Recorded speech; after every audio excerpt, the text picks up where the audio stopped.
Tunnels, metro, underground systems, and even secret passageways to the houses of the rich and famous. Why else do we need tunnels, you may wonder? To hide. Many cities have underground tunnels and even underground doppelgangers. Now let's make it clear. Those passages are normally not connected, contrary to the popular rumor claiming that it was possible to get from Scotland to Turkey using underground passageways built around 5,000 years ago. I mean, it sounds insane even today. Imagine building it back in the day. These tunnels have an official name, the Erdstall Tunnels, and they were most likely built in the Middle Ages. However, we still don't have the exact information about the date. The highest concentration of those tunnels are in Bavaria, Germany, but there are many of them in Great Britain and France too. Erdstall tunnels, a unique type of earthen passage found globally, are characterized by their narrow, oval-shaped corridors and tight choke points, known as sloths, or slip-outs. Despite speculation, their purpose remains a mystery. However, some of those tunnels have fireplaces and even vents, which might mean those were used primarily for shelter. Dating back to the Middle Ages, possibly as early as the 12th century, Erdstall tunnels lack archaeological signs and historical records, so it's not a surprise that there are many rumors about their use. Some scientists are sure those were storage spaces, though their narrowness makes this impractical. Another idea is that they provided hiding spots for farmers during tribal raids. However, their single entry point raises doubts about their effectiveness in evading threats. Now, if you're feeling like Indiana Jones and want to venture into those tunnels, you're in luck. A few structures, like the Erdstall Radkobluken in Austria, welcome visitors to explore these enigmatic structures. Most of them are closed to the public eye, though. The origins of Erdstall tunnels remain largely unknown, just like their real functions. And if you think, hey, it's the 21st century here, we can study pretty much everything, well, you're wrong. What makes these tunnels hard to study are the tight confines. Traditional surveying methods often prove inadequate in such spaces. To solve this problem, scientists use a handheld device that integrates an RGB camera, a gyroscope, and high-resolution depth sensors, allowing them to capture intricate details of the tunnels. They also use modern techniques like 3D surveying in hopes of uncovering the true origins and purposes of those tunnels. One hypothesis even suggests they may have been poorly conceived dwellings, abandoned when their inadequacies became apparent. Still, not everyone quite agrees with this idea. Other theories suggest they served spiritual purposes, while the most intriguing idea speculates that those tunnels may be remnants of extraterrestrial civilizations. Experts believe they may have been used for practical matters, such as granaries or hiding spots from looters. As we don't have exact info on who built it and when, it may be pretty much anyone, even a sloth. Nope, I'm not a lunatic. Sloths can build giant tunnels. Check this out. In 2009, a farmer in southern Brazil was driving his tractor through a cornfield when it suddenly sank into the ground. He quickly discovered he had broken through the top of an underground tunnel. When researchers came to investigate, they found a tunnel around 6.5 feet high and the same 6.5 feet wide, extending about 50 feet long, right beneath the farmer's house. When they looked closer, they instantly saw deep claw marks on the walls. That was the proof the tunnel wasn't human-made. So that thing the farmer uncovered was a megafauna paleo burrow, a prehistoric tunnel dug by ancient creatures like giant ground sloths or giant armadillos from over 10,000 years ago. I know, it's hard to imagine those beasts, but let me help you. Take a hamster. Now, increase it to the size of an elephant. Don't forget, this 13-foot-tall hamster could also walk on two legs. During their time, around 15 million to 10,000 years ago, many species of sloths and giant armadillos roamed the Americas, some even digging similar tunnels. Today, many of these tunnels are filled with sediment, though some remain clear, similar to the one the farmer discovered. This 2009 find sparked significant interest, leading to the discovery of over 1,500 paleo burrows across southern Brazil, making it the area with the highest concentration of such sites worldwide. But no one knows exactly why there are so many of them in southern Brazil. While some paleo burrows exist throughout South America, none have been found in North America, which is weird since those huge sloths roamed the entire continent. The exact purpose of these large tunnels remains a mystery, but scientists believe they may have served as nursing spaces, temperature regulation, or hibernation areas. Tunnels likely developed over centuries as successive generations of sloths and armadillos expanded them. Now, let's take a look at Fougous. No, not the Japanese fatal delicacy, and no, not a town in New Guinea. To see them, we gotta travel to the UK. So Fougous are underground structures too, but they don't look exactly like tunnels. They are dry stone structures. They look as if a cave had been decorated with stones from the inside. There are only around 15 of them found so far, and most of them are located in Cornwall. According to the estimates, those tunnels were built about 2,400 years ago, and they're still in pristine condition, which is truly fascinating. I mean, back in the day, people had no cool machinery whatsoever, yet their structures still last. And if you dare to buy an apartment today, well, chances are you won't be too happy about the quality. Going back to our Fougous, there's nothing extraordinary about their supposed purpose. They could be used for spiritual purposes, as a place to hide, or a food storage. The latest application, though, is a bit weird. I guess it's not a secret for anyone that England is famous for its excessive humidity. And if you want to store your food properly, you gotta avoid the humidity at all costs. Otherwise, say welcome to mold and fungi. But ancient people weren't dull-witted at all, or they wouldn't have survived, and you and I wouldn't be around now. So they might have adapted those Fougous to store just some products, those that already had natural molds in them, assisting in the preservation of perishable food, like milk, butter, and cheese. But hey, those are just speculations. The true reason why they were built remains unknown. What makes Fougous unique is that they are intentionally built tunnels, not just excavated mines like those in Wales. They were crafted by digging deep trenches, lining them with stone slabs, covering them with capstones, and then filling over them, all of which took significant time and effort. Still, no matter how hard those were to construct, cities around the globe are often built over intricate tunnel systems, each unique to its location. For instance, Paris is famous for its extensive underground quarries, which were abandoned years ago, but still pose a risk of collapse in certain areas above. London boasts one of the largest tunnel networks in the world, including many that were specifically created for military purposes. In New York City, there are rumors of secret tunnels, while Los Angeles has old tunnels from the Prohibition era used for speakeasies. Many other cities also have their share of enigmatic tunnels, and surprisingly, Florida is no exception. It happened in the year 2011 in Ybor City. Near a former post office, flooding uncovered something weird, a section of an unknown structure. Back then, people didn't pay much attention to that, so it took another 7 years to discover something truly fascinating. This historic neighborhood was founded in the 1880s, but it remained unknown until 2018 that it also has a hidden tunnel network. We only learned of it because of renovation work. The exact purpose, of course, is unknown, but most scientists are pretty sure that they serve to connect to early gaming spots and the port of Tampa. Figuring out how extensive the tunnel network is tricky.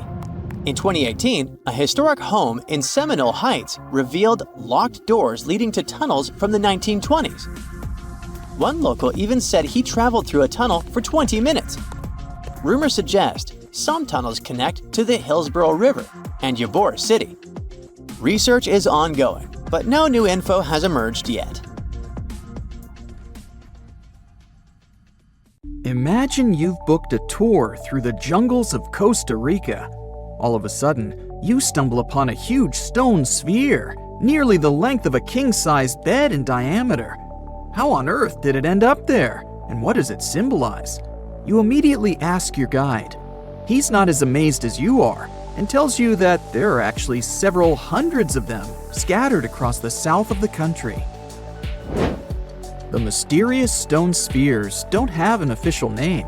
The locals simply call them las bolas, which means balls in Spanish, while historians refer to them as diquiz spheres, after the culture that produced them.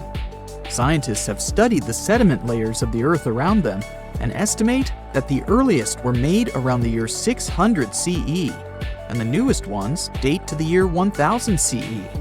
Many of the spheres were relocated after their initial discovery, and that's why archaeologists can't date them precisely. The diquiz culture completely disappeared shortly after they were discovered by the Spanish in the 16th century. Unlike the Mayas and the Aztecs, the myths or legends of these peoples didn't survive, so they cannot explain the existence of the mysterious orbs. More than 300 of these objects have been discovered so far, with some being smaller than 1 inch in diameter, and the largest measures 6.6 feet in diameter, standing taller than most humans. Although there are ones made from limestone, most spheres were carved out of a coarse version of basalt, a type of rock that forms when lava cools rapidly. Some orbs weigh up to 15 tons, and in most cases, their surface is smooth to the touch, although there are coarse, mostly unfinished pieces. If we throw away the theory that river erosion naturally sculpted the spheres, the ancient people seem to have created them by hammering boulders with other rocks. Once they got the rough shape they were aiming for, they would polish the rock to perfection, using techniques such as controlled fracture and grinding. The mysterious spheres are located in the Diquiz Delta, on the coast of the Pacific Ocean. Most of them can be found in a place called Farm 6, which, alongside 3 other sites, was proclaimed a UNESCO World Heritage Site in 2014. The area contains other finds from the pre-Columbian era, such as paved areas, burial sites, and mounds. For centuries, the stone balls were hidden under a thick layer of sediment that protected them against the elements and looters until they were unearthed during the 1930s. The company that owned the land was clearing the rainforest for banana plantations when they stumbled upon these unusual stone constructions. Some were damaged by bulldozers, and some by workers trying to pry them open, as they believed there was gold hidden inside. It took a while before the authorities intervened to stop further damage to the finds.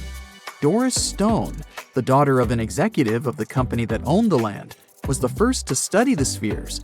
In 1943, she published an article in a leading American archaeological journal, turning the world's attention to the orbs. Expeditions soon followed, and archaeologists were immediately able to determine that the stone formations were human-made, probably created by the ancient indigenous population of Costa Rica. To this day, no one has been able to fully explain their function in a scientific way. It means there's still room for some wild theories about the sphere's origins and true purpose. The most popular theory in the scientific community is that the stone spheres served as decorations and status symbols, as many of them were found near the houses of chieftains. Local tribal leaders were also laid to rest with some of the smaller balls, so these stone formations were definitely associated with power in some way. Chiseling a boulder to perfection involved a lot of labor and planning, and only powerful individuals could afford it at the time. The other popular theory is that the boulders were used for astronomical observations. Individual spheres represented stars or planets, like a primitive map of the night sky. Since they were perfectly round, it was easy to roll them around. Before the jungle engulfed them, the area where they were found was a flat alluvial plain, ideal for rolling large boulders around.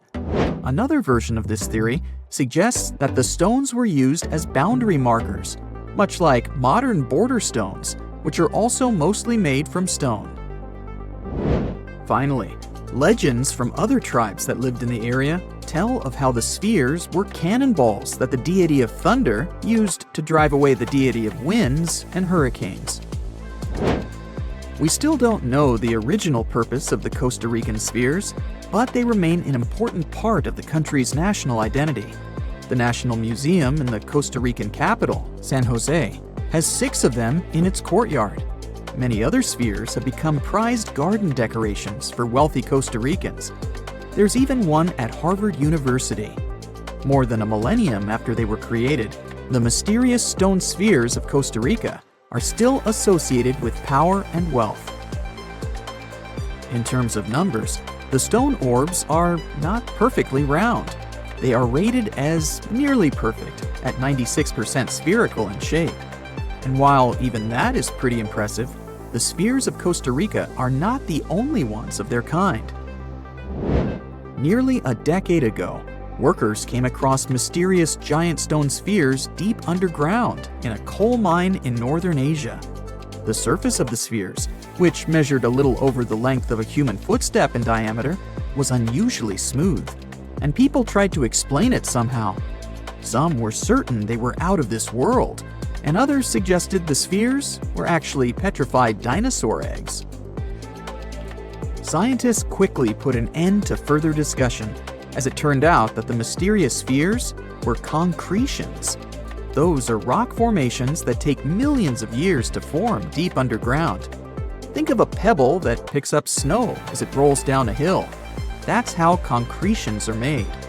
Groundwater, rich in sediment and minerals, flows around the sediment, slowly shaping it into a perfect orb. The process is quite common in nature, but most concretions are fairly small. The spheres found in the coal mine grew to their size in the mineral-rich ground, and they were big enough to get the press and the general public interested. Another possible case of concretions is the massive stone spheres found in the Visoko Valley in Bosnia. Samir Osmanagic, better known as the Bosnian Indiana Jones, was the first to explore those objects about as wide as the length of a London bus. He believes the stone spheres were carved by a lost civilization that lived in the area 1,000 years ago. The reddish color of the orbs, though, is proof to geologists that they are indeed concretions, rich in iron content. The Moki marbles, found in rural Utah, are similar in color to the Bosnian spheres. These tiny concretions are the size of toy marbles and consist of a sandstone core and a shell made out of hematite, an iron ore. In South Africa, miners have come across Klerksdorp spheres, which are similar in shape and size to Moki marbles. The only difference is that these ones formed inside volcanic sediments and ash. The most intriguing among human-made tiny spheres are probably the orbs found on several Greek islands.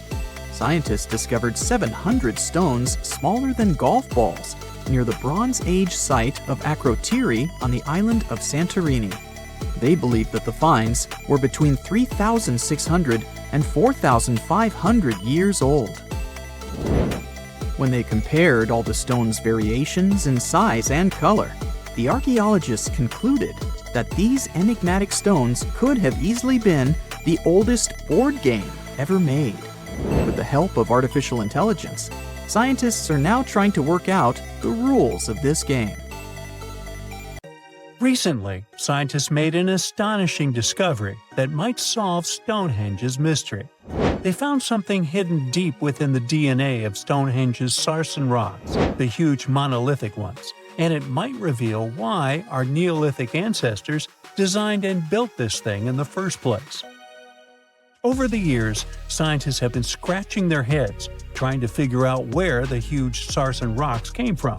For years, they believed they came from a quarry just 15 miles away from the site, known as Marlborough Downs. At this site, they found similar minerals to the ones that make up the sarsen rocks. But it turned out there was more to this story than they thought. The understanding of how Stonehenge was built is always changing. Scientists need to really travel back in time to uncover its mysteries. Where did the rocks come from? How were they carried? Why was the site built? You see, the Stonehenge site, located at Salisbury Plain in England, is made up of two main types of stone. There are the super heavy sarsens and the lighter and smaller bluestones. The sarsens each weigh about 25 tons. That's as much as 3 African elephants stacked together. The heaviest sarsen stone, called the heel stone, weighs 30 tons all by itself.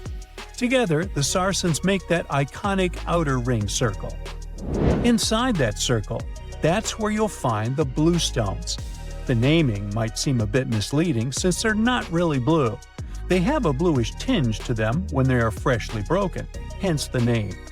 These smaller rocks probably came from the Preseli Hills in southwest Wales, which is about 150 miles away from Stonehenge. They're a bit lighter than the sarsens, but still pretty heavy. The altar stone, which is classified as a bluestone, is the heaviest one, weighing around 6 tons. Its original location still isn't known for sure. To figure out where a rock came from, scientists first have to study their composition. This is like checking the rock's DNA. Then they cross-reference the structure of the rock with minerals in the soil to see if it's a match. Most of the sarsens we see around southern England are actually made of a type of sandstone known as silcrete. Think of silcrete as sand that's been hardened by underground water processes over millions of years. This process mostly happened during a period called the Paleogene, about 65 to 23 million years ago. These sarsen rocks didn't form in one big slab, but in patches, like nature leaving little rock gardens all over the place. Scientists reason the sarsens spread out randomly, forming in isolated pockets. Over time, many were buried under layers of clay and chalk, which helped preserve them.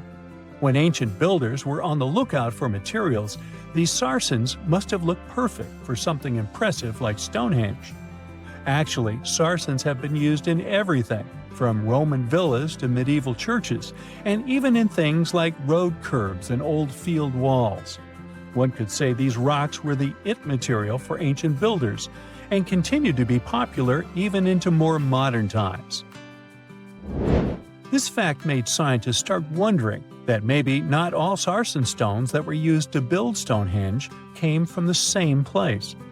They've identified sarsen sites all over the UK, in places such as Oxfordshire and Kent. After hundreds of years of studying the sarsens, geologists finally had the right type of technology to determine the origin of the stones. Now, I wish I could tell you that it was some undisclosed location very far away from the site. But, as it turned out, the sarsens were originally from Westwoods, the forest near Stonehenge.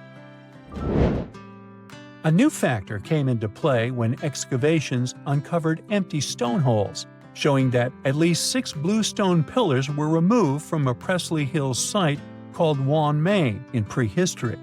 They had a stone circle over there, and it's believed that some of Stonehenge's rocks were recycled rocks from this more ancient circle. If this is true, it might be that Stonehenge is part of a much larger landscape of ancient sites. If this is the case, then Stonehenge is just the cherry on top of a much larger scale project. Think of it as the sacred centerpiece of an entire landscape of monuments, mounds, stone circles, and things. This is why scientists want to find out where the rocks came from so badly. It could lead to why and how Stonehenge was built. Now, Stonehenge didn't just pop up overnight. It was built in several stages over hundreds of years. It's likely that it wasn't a single unified vision, but more like a big community project that evolved over time. With each generation, the builders brought in their own ideas, creating a stone structure that would last for ages. The first stage was around 3100 BCE. That's when people dug out a circular ditch and likely set up some bluestones as sort of a starter ring. Later, they added the sarsens and even topped some of them with horizontal stones to form those famous arches you see today, also known as the trilithons. These ancient builders had some challenges on their hands. How would they move the rocks? There's an old theory known as the ice road that suggests that the rocks were moved by natural icy pathways that formed during the winter. This way, they could slide the rocks down all the way to Stonehenge. But hey, if we're talking about a distance of over 100 miles, that's not too realistic. Anyways, this theory was debunked because it was warmer back then than it is today. There's also the river theory, which suggests that the rocks were floated along the river from the quarry to the site. But if we're talking about sarsen rocks, they're too heavy to float. So there goes that theory. What we're saying is, no one knows how the rocks were moved. Another interesting science tidbit came from all the research done in Stonehenge. A recent laser survey of the stones revealed the different stone working methods used, and has shown that some of the parts of the monument were more carefully finished than others. In particular, the northeast side and the inner faces of the central trilithons were finely dressed. FYI, a trilithon is one of Stonehenge's most famous shapes. It's when two huge monoliths receive a third one on top of them, connecting the two together. This fancy word is simply Greek for having three stones. But anyways, the bigger question, and the reason Stonehenge is so famous, is why it was built in the first place. Theories are all over the place, and some sound like they're straight out of a sci-fi show. So here's a rundown of the most popular ideas. There's, of course, the solar calendar theory. This one supposes that the stones are aligned with the movements of the sun, especially during the summer and winter solstices. During the summer solstice, the sun rises to the left of the heel stone, that's the lone stone outside the main circle, lighting up the entire monument. Some say it's the ancient version of a calendar, marking the year's longest and shortest days. Some archaeologists think Stonehenge might have been an ancient healing center. Pieces of bluestone have been found chipped away, possibly by people who believed they had healing powers. The theory goes that people traveled from all over to come to Stonehenge in hopes of a cure for whatever was ailing them. There's also some speculation that Stonehenge was the place to be. Think of it as an ancient gathering spot. Some evidence suggests that communities from distant areas traveled to Stonehenge for gatherings, feasts, and ceremonies. Studies of bones found near the site show they came from all over Britain, making it a sort of prehistoric meetup location. Ooh, so check this out. Researchers just found some super old footprints from a family of extinct humans, like we're talking 300,000 years ago.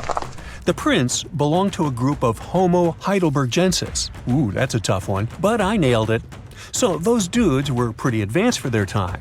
They were building homes and hunting big animals. But unfortunately, they couldn't handle climate change and disappeared about 28,000 years ago. No, they weren't sissies, trust me. The weather was really tough back then, and they couldn't just go grab a down jacket like you do. So, the University of Tübingen crew made the discovery in Germany, where they found the perfectly preserved prints in a forest by a lake. Apparently, elephants, rhinos, and other critters used to come relax by the lake, and so did this Heidelberg family. The scientists believe they were probably just a family outing rather than a group of adult hunters, since there were little kid footprints too. And depending on the season, they could munch on plants, fruits, leaves, shoots, and mushrooms around the lake. Experts even found tracks from an extinct elephant species that used to weigh up to 13 tons. Now, can you imagine seeing one of those in person? Just so you know, 13 tons is about 45 times as heavy as a pig. Oink. They were digging around in Stonehenge when they stumbled upon some elephant tracks that were 21 inches long. That's like the length of a really big ruler. They even found wood fragments in the ruts that the elephants had left behind. But wait, there's more. They also found a rhino print from the Pleistocene era, which is pretty wild. It's the first time they found a footprint from this particular species in Europe. Who knew rhinos had such big feet? Except those whom the rhino stepped on. Meanwhile, over in New Mexico, Some British and American archaeologists found some ancient human footprints that date back 23,000 years. They used radiocarbon dating to figure out when these footprints were made, and it turns out they were stomped into the mud during the last glacial maximum. That's when ice sheets covered much of North America and sea levels were lower than they are now. Now, we've always thought that humans first made their way to North America between 13,000 and 16,000 years ago. But these footprints suggest that our ancestors were wandering around way earlier than that. Some people even think that humans might have been hanging out in North America as far back as 33,000 years ago, although not everyone is convinced.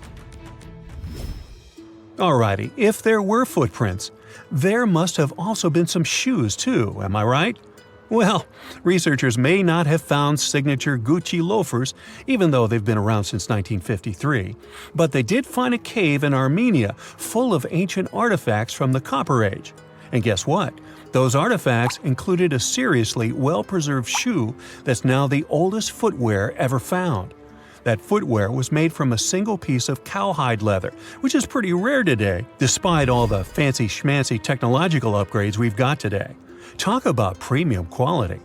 Currently, the coolest modern-day designer shoes are trying to copy this hole-cut technique.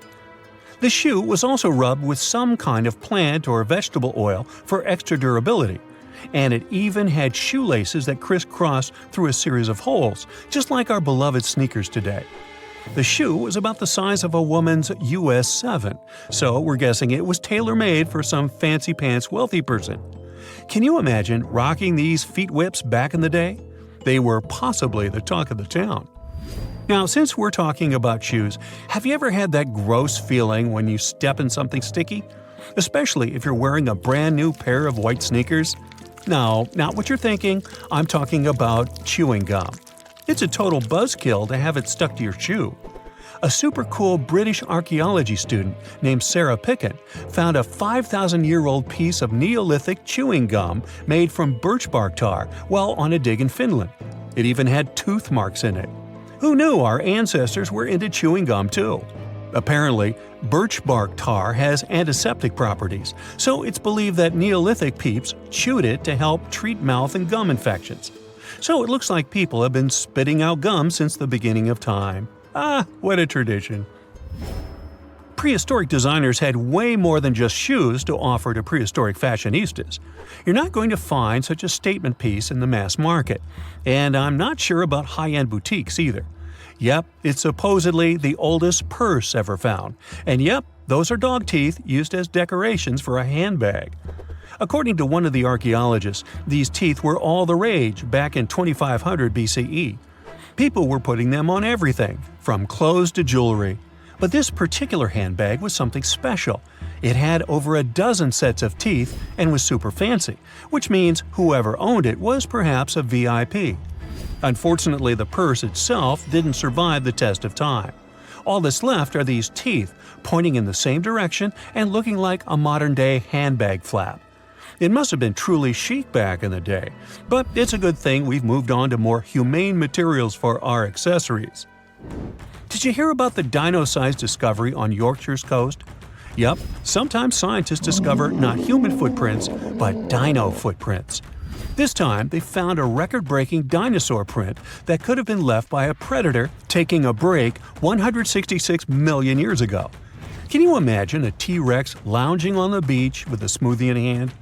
This 3-foot-long fossil, spotted in Burniston Bay near Scarborough, is the largest ever discovered in the region.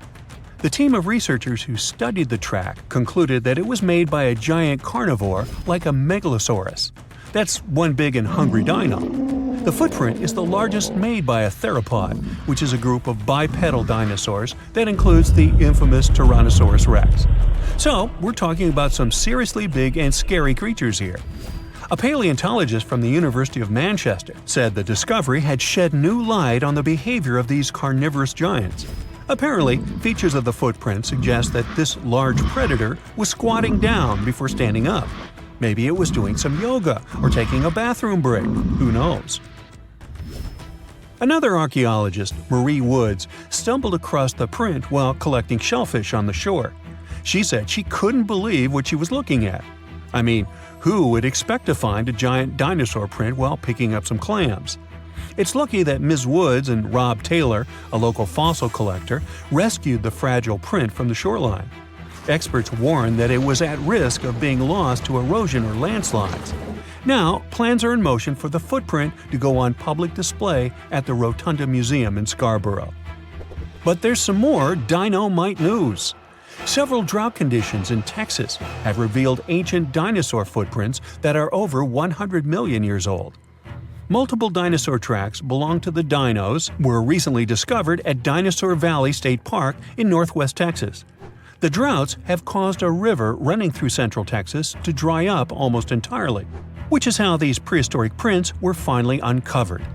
This guy was a real beast, measuring 15 feet and weighing in at 7 tons.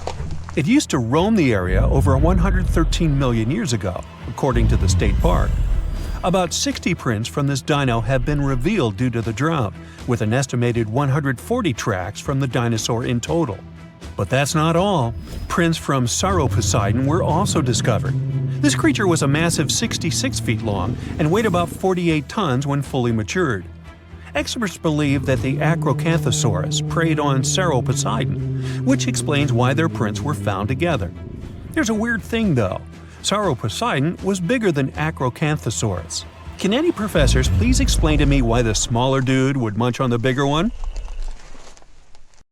Researchers have found almost 1,000 previously hidden Maya settlements in the tropical lowlands of what is now northern Guatemala. They did it with LiDAR, light detection and ranging lasers, which they used to scan areas from the air. The region we're talking about is pretty vast. All those structures and buildings they saw over there stretch across about 650 square miles. And these spots were supposedly occupied thousands of years ago.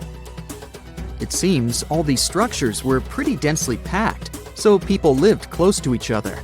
They had at least 417 ancient villages, towns, and cities where they could identify boundaries. These structures and buildings were actually a part of a state that looked like a kingdom. Some of these settlements were built as sports courts, civic, ceremonial, and religious centers, and residential homes. There were also massive palaces, platforms, dams, pyramids, and causeways across that area. People who lived there also had reservoirs where they collected water. So, they needed the power to organize thousands of specialists and workers. And they also needed many skilled people to build such structures without the technologies we have today. They needed lime producers, architects, mortar and quarry specialists, lithic technicians, those who took care of legal enforcement, and other important roles to establish the true community. This cool laser scanning system researchers used while exploring this area can even penetrate very dense ecosystems and vegetation. The light bounces off different surfaces and then creates a digitally reconstructed map. This map is based on how much time it takes for the pulses to get back to a receiver. So, with this laser system, they discovered they were also lowlands for agriculture. So why exactly did the Maya settle in this region? It was a specific area. Plus, it was hard to build such an amazing kingdom in a tropical rainforest climate. Back in the old times, ancient peoples had mostly inhabited areas in drier climates. Over there, they would build water resources, which were some sort of the basis of society and a source of life. An example of this is Teotihuacan of Highland Mexico, although they did have a couple of navigable rivers they could use for transport and trade. But these rainforest areas had their advantages too. The Maya used natural resources like limestone, which was their primary building material, salt, and the volcanic rock obsidian, which they used for different tools. Also, they managed to find enough dry land to live and build homes there. The lowlands were seasonal swamps called bajos, and they were perfect for agriculture because of the fertile soil. Generally, the Maya built settlements that could endure rainy periods too. They were ready for different circumstances, including flood and drought, which is something you could see in how they built houses.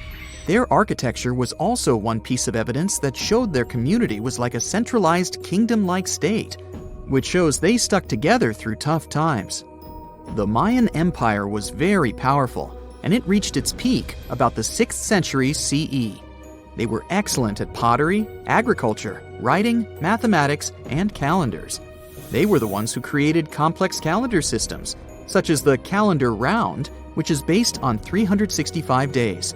Although some believe the Mayan calendar predicted December 21st, 2012 would be the end of the world, it was just a coincidence with the end of a certain full cycle. They would call it the long count calendar, and it lasts 5,125 years. The Mayan people left behind an impressive amount of astonishing architecture and symbolic artwork. Most of their stone cities ended up abandoned by 900 CE. No one still knows why the Mayan civilization in that area collapsed, although there are some theories. Some think that by the 9th century, these people had exhausted the resources around them to the point that they could no longer feed and sustain such a big population. Others believe some city-states didn't get along that well, so they broke down the traditional system of power they used to have. Some say it was all because of a very long period of drought. It could be a combination of all these factors, though. But one Mayan city, located on an island, even survived until the 17th century. It was long after the rest of the Mayan civilizations had been destroyed or abandoned. If you're a traveler, you might know the town by its modern name, Flores. Scientists believe about 2,000 people lived there. The earliest Maya people were farmers. They cultivated crops like beans, squash, corn, and cassava. As they had many interesting ingredients, they created hundreds of cool recipes. Many of those are still present even today. For example, in modern Mexican cooking. And especially popular are papayas, cacao, avocados, squash, pineapples, chili peppers, beans, and so on. Even though the Maya mostly practiced a kind of primitive type of slash-and-burn agriculture, there is also evidence of them using some more advanced farming methods, like terracing and irrigation. And they were big chocolate lovers. More than 3,500 years ago, the Olmecs of Mesoamerica probably turned out to be the first to realize that it takes some work for us to get such a cool thing as chocolate. But the Maya were the ones who turned it into a true form of art. Scientists found out about it when they found cacao in Mayan pottery. Their chocolate would be mixed with honey, water, cornmeal, and chili peppers. That's how you get a spicy, savory hot chocolate beverage you can try even today in Mexico and Central America. Also, they used written language in their books. Their paper was made from fig tree bark, and using strips of that paper, they created a large library of books. Books made of this material are called codices, and 4 of these can still be found today. Sadly, many books were lost over time because of the humid climate or some human factors. The classic Maya built a bunch of palaces and temples that had a stepped pyramid shape. They decorated them with inscriptions and reliefs, which have earned them the reputation of being incredible artists of Mesoamerica. For the Mayans, flat foreheads were the most desirable thing on someone's face. They were generally really into aesthetics, and having a flat forehead was one of the main things where you could meet their highest aesthetic standard. They also liked to glam up their looks with makeup and clothing. Also, the Mayans were master tattoo artists. Actually, they were one of the first civilizations that started doing such forms of body art. They had a rich culture and believed in many things, such as fairies. Many civilizations across the globe believed in these mythical creatures, which had different names everywhere. The Mayans called those creatures aluxes. They would make sculptures of aluxes from wood or clay, take them to the forest, and hide in some secret spots. The Maya believed these sculptures would come to life during the night and take the role of guardians of their land, animals, and crops. The Maya believed caves were entrances that led to the underworld. You can even visit some of these caves if you like. For example, you can explore the jungles of Quintana Roo and Yucatan near Cancun. There are many spots where researchers found artifacts the Mayans had left behind. They were one of the first cultures that learned how to use rubber latex and make, for example, rubber balls for the many interesting games they had. They used natural latex and then probably mixed it with some other natural substances. That's how they came up with the bouncy balls they played with. They also built cool steam baths. The Maya had structures made from stone that looked like something we know today as bathtubs. Plus, they were building heated stone structures we know as sweat houses. Researchers found these in El Salvador and Guatemala, and they were previously hidden under volcanic ash. In 1850, French scientist Auguste Mariette went to Egypt looking for manuscripts, but accidentally found a head of a sphinx sticking out of the dunes. He cleared the sand and figured out the sphinx was guiding the entrance to some underground construction. Several months later, he finally entered the Serapeum of Saqqara. Inside, he found an enormous granite sarcophagi with remnants of 64 bulls. Scientists are still amazed by the tech that the ancient Egyptians used to transport those enormous boxes. The Serapeum was built around the year 3000 before the Common Era. It was an underground tomb built to honor the sacred Apis bulls of ancient Egypt. It had a long hallway, almost 500 feet long, with giant stone rooms on both sides. Some of the sarcophagi weighed as much as 50 average cars, and all of them were made with super precision, with exact 90-degree angles. These sarcophagi were beautifully decorated with hieroglyphs and carvings that told stories about the lives and importance of the Apis bulls. Now, there are 24 sarcophagi left. In ancient Egypt, Apis bulls were very special animals connected to the deity Ptah. They thought the bulls carried Ptah's spirit and wisdom, helped the pharaoh, and protected the Egyptians. Priests looked for special markings on young bulls to find Apis bulls.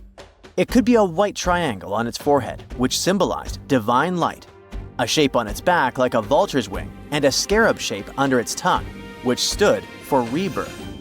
If a bull had these signs, they believed it was chosen by Ptah and treated it like royalty. The chosen bulls lived in a special temple in Memphis, the city where they worshipped Ptah. They received the best care and offerings from visitors who wanted their blessings. When an Apis bull passed away, it was treated with great honor and mummified. When Mariette entered the Serapeum, he noticed traces of rollers on the gallery's floor and found 2 wooden horizontal winches. Each had 8 levers. Later, other explorers saw double rails. The burial chambers were lower than the hallway floor. To get the boxes into place, workers filled the chambers with sand so the sarcophagi could be rolled in straight. Then they slowly removed the sand to gently lower the boxes into perfectly cut spaces in the bedrock. A carved stone sign found in the Serapeum said it took 28 days to move just one sarcophagus and its lid into its spot during the time of Ptolemy II. The extreme precision of the sarcophagi with 90-degree angles also has an explanation.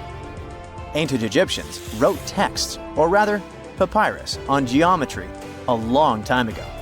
It shows that they knew the approximate number pi and could calculate the volume of a pyramid with its top cut off. If they could figure out complicated math like that back then, it makes sense that they could also carve perfectly flat surfaces 500 years later. All this sounds pretty legit, but some people think certain things don't add up here. The size of boxes is way larger than the size of bulls, yet they buried pharaohs in tiny coffins that barely fit their bodies. The sarcophagi are made out of granite with crazy precision, and they could have just used limestone, which would have made things way easier. The transportation of the boxes seems pretty simple, but only in theory. If one person could pull about 440 pounds, then at least 250 people would be needed to pull just one box. The tunnels in the Serapeum are really narrow, only about 2 feet wider than the boxes themselves. There's no way hundreds of people could have squeezed into those tight spaces to pull the boxes. And even if they did, how would they turn the box in the cramped corridor, lower it into its niche, and place it perfectly in the middle? Somehow they did this 24 times, and every box is centered perfectly. Plus, the chambers were dusty and there were no signs of soot from lamps. This means they must have worked in almost complete darkness. The real use of the boxes could also be different. A long time ago, even before the Egyptian pharaohs ruled, the local people already knew how to use fermentation. It happens when tiny organisms called yeast eat certain ingredients like starch and turn them into gas and ethanol. So someone in ancient Egypt probably put food like barley, bread, and even meat inside a giant stone box, then closed it tight with a heavy lid. These stone boxes, carved from granite, were so precisely made that they were almost completely sealed, so nothing could escape from it. As the yeast inside the box started working, it created more and more CO2 gas. It built up pressure inside the box. The granite boxes were incredibly strong. They could handle more pressure than a car tire can hold. When granite was squeezed under such pressure, its crystals produced a tiny electric charge.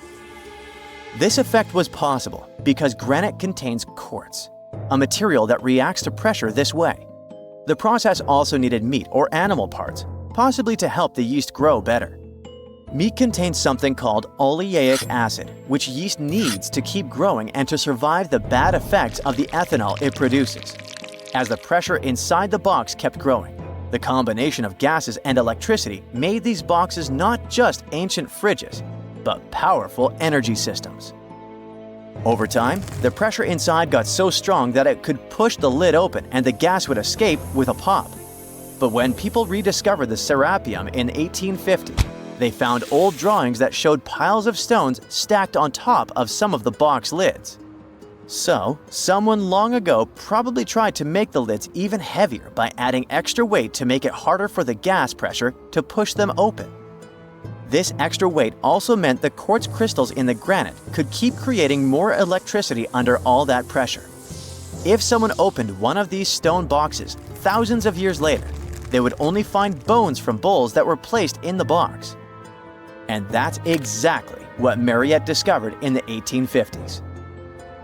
They opened the Serapeum for visitors soon after the first excavations in the second half of the 19th century.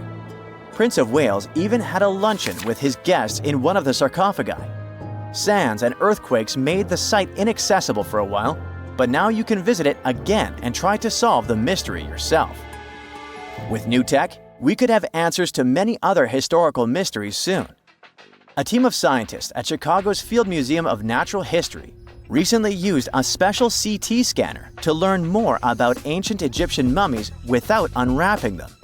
They gently rolled 26 mummies on custom carts out to the parking lot, where the scanner was waiting. It took thousands of detailed X-ray pictures of each mummy and their coffins. When all the pictures were put together, they created 3D images that showed what was inside, the skeletons and some artifacts. The scientists hope these images will help them understand ancient Egyptian burial practices from over 3,000 years ago. Even though the scanning process only took 4 days, it might take 3 years to study all the data. But scientists were able to learn some personal details about the mummies. One of the most popular mummified individuals at the museum, Lady Chineta, was a woman who lived in ancient Egypt about 3,000 years ago. It looks like she passed away in her late 30s or early 40s. To make sure her body looked complete for the afterlife, embalmers put stuffing in her neck to keep it from collapsing. They also placed artificial eyes in her sockets, so she would have eyes in the next world. She was wrapped in fancy linen and placed in a beautifully decorated coffin. The scans revealed that it had been carefully crafted with a slit at the back, which embalmers used to fit the body. There were also some artistic details on the surface, like markings for her knees. It looks like her burial was on the scale of a high-end luxury car.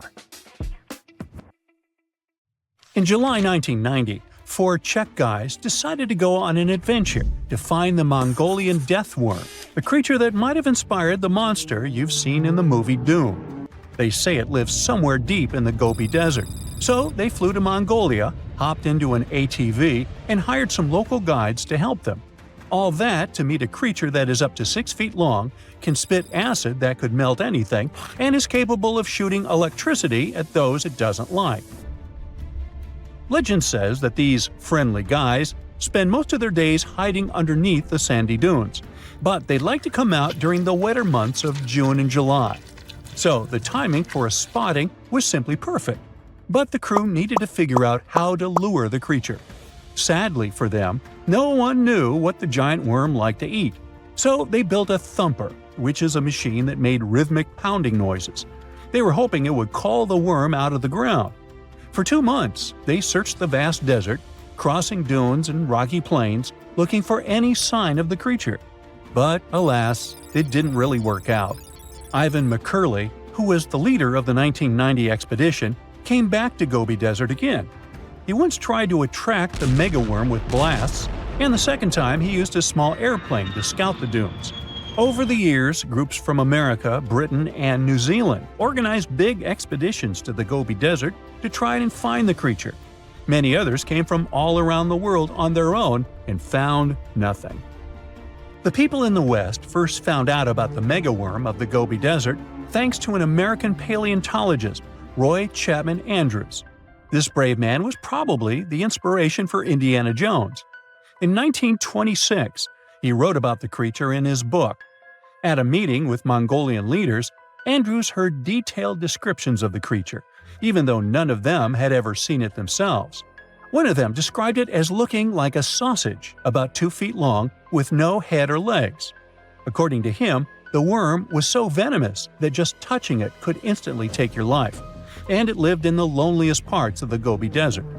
Andrews didn't think the creature was real, but he shared these stories again in another book. In May 2005, 4 friends from Great Britain who search for monsters professionally decided to try their luck. They made drawings of the worm and hired local people to hand out flyers all over the Gobi Desert. These flyers offered a reward to anyone who could give information about the worm or even bring them a specimen. They thought loud sounds that other explorers tried would scare the beast away. Some told them it likes damp conditions, so they came up with a plan to block streams of water to create wet areas that would lure the worm out. Their plan didn't work because it was too hard to build dams in the desert. They ended up using small traps, but didn't find any actual proof that the worm existed. But they did meet locals who shared interesting stories about strange creatures they had seen over 70 years. Over the years, stories of the monster spread around the world. In some of them, it's only 1 foot long. In others, it's as large as a human. It's white-gray or scaly and brown, or maybe fleshy and bright red. Someone said it resembled a snake, or maybe a caterpillar, or maybe it has wings and can fly. And some believe it could be a supernatural evil being without a body. Maybe the stories are so different, and the search operations are so fruitless, because the creature doesn't even exist. Or it could be one of many cryptids.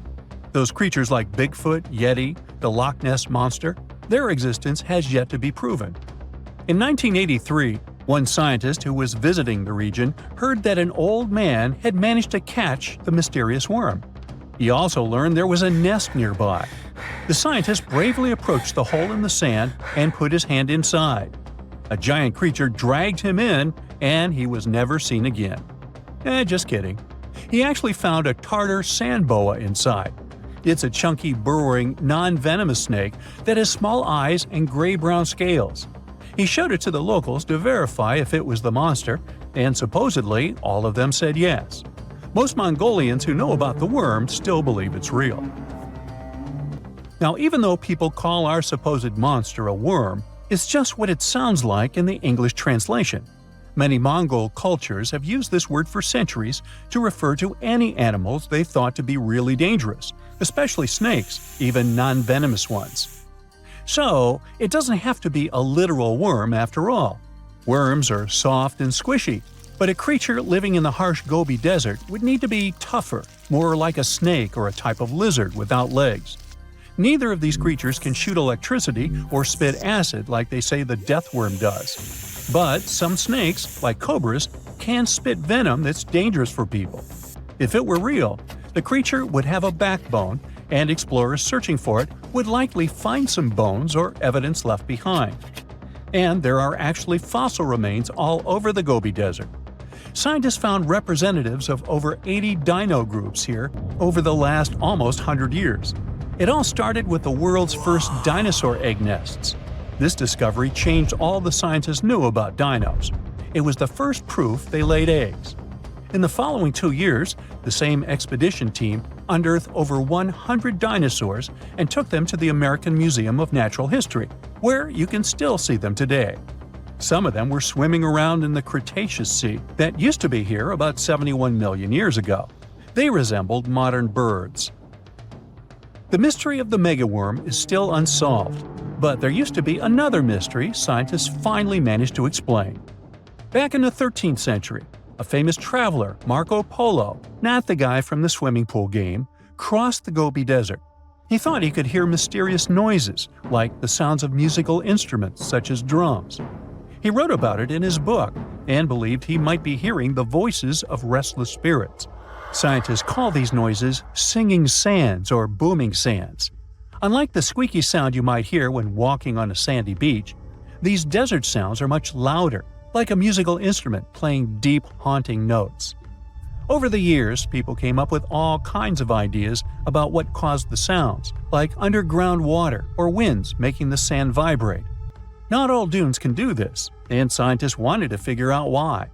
Sometimes the winds might cause a small avalanche on the side of a dune, and then you can hear the magical sound start. But this is rare. So, to study it, scientists had to help the dunes sing. They climbed to the top of a dune and slid down on their backs, using their hands and feet to push sand down. As the sand tumbled, the sound started softly and got louder. They could even feel the vibrations with their hands. So they found out that for a dune to sing, a few special things need to happen. The grains of sand must be the right shape. The dune has to be big, and the sand must be very dry, so no singing after it rains. Inside the dune, there's a hard layer of packed sand that acts like a giant speaker. This layer bounces the sound waves back and forth, makes the noise louder and louder, and creates a haunting melody that can fill the desert air. In other words, the dunes can play tunes. Yeah, sorry, I couldn't help myself with that one. In 2011, scientists from Chile found a weird-looking fossil in Antarctica that looked like a squashed football. Almost 10 years later, the rock just sat on a shelf in Chile's National Museum of Natural History with no specific label. It went by The Thing in the museum because it looked like something from a science fiction movie. When the scientists finally got their hands on the strange fossil, it turned out it was actually a giant softshell egg from around 66 million years ago. This one is more than 11 inches long and 7 inches wide. A regular chicken egg is just 2.5 inches long, and an ostrich egg is almost 6 inches long for comparison. So, the Thing won the title of the biggest softshell egg ever found and the second largest egg of any animal we know of. The only bigger egg that was ever found was that of the extinct Madagascan elephant bird, which is also 1.5 times as tall as Michael Jordan. The bird, not the egg. The Antarctic egg is also special because it's the first fossil ever found in this part of the world. So, whoever left it there must have been one big creature, probably a giant sea turtle that lived long ago, like a mosasaur. This is surprising because most scientists thought these creatures didn't even lay eggs, so this discovery could change what we know about them. The egg is also unique because it has a thin eggshell and no pores, which is totally different from most dinosaur eggs. It actually looks more like the eggs of lizards and snakes, but it came from a giant creature related to these animals. No known dinosaurs or flying reptiles from that time and place were big enough to lay such a huge egg, so it must have been a mosasaur after all. But we can't be 100% sure. Scientists did a lot of work and studied 259 types of living reptiles, like lizards and snakes, and their eggs. From this, they figured out that the mummy who laid the egg was probably at least 23 feet long, not counting her tail. During the late Cretaceous period, this part of Antarctica might have been like a nursery. Paleontologists have found bones of tiny mosasaurs and plesiosaurs in the same area, along with bones from the grown-up ones. Archaeologists in Norway made another cool but literally discovery and found dozens of arrows that had been hidden in ice for 6,000 years. They were melting out of a large ice patch in the high mountains, covering an area of about 45 football fields. In 2014 and 2016, when the summers were extra warm, scientists went to an ice patch called Langfoni to look around. They also found lots of reindeer bones and antlers there. Some of the arrows were whole and some in pieces, along with 5 arrowheads around the melting ice patch. This is more arrows than have been found at any other frozen site in the world. Some of the 68 found arrows date back to the Neolithic period, and the newest ones are from the 14th century of the Common Era.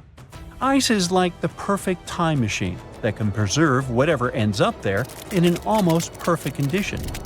Langfoni became famous as one of the first ice patch sites after a local hiker found a 3,300-year-old leather shoe right next to its edge. Scientists are studying places like this to understand how people use these sites and how the ice patches from Norway to North America changed over time. Now, once upon a time, around 32,000 years ago, to be exact, a squirrel buried some seeds near a river in Siberia. Am I the only one getting the Ice Age vibes? Anyway, these seeds belong to a plant with cute white flowers. Thousands of years later, a group of scientists found these seeds buried deep in the frozen ground, about as far down as a 12-story building is tall. The seeds were surrounded by ice and bones of animals, like mammoths, bison, and woolly rhinoceroses. The mature seeds had been damaged, maybe by some squirrel, but some of the younger seeds still had good plant parts inside them. The scientists carefully took those out and put them in small containers to help them grow. And here comes the coolest part. They were able to grow the plants. Their flowers were shaped a little differently from the flowers of the same plant that grows today. After a year, the Ice Age plant even made new seeds. Based on this, the scientists suggested that permafrost could be a depository for an ancient gene pool, and we could find extinct species there and bring them back to life.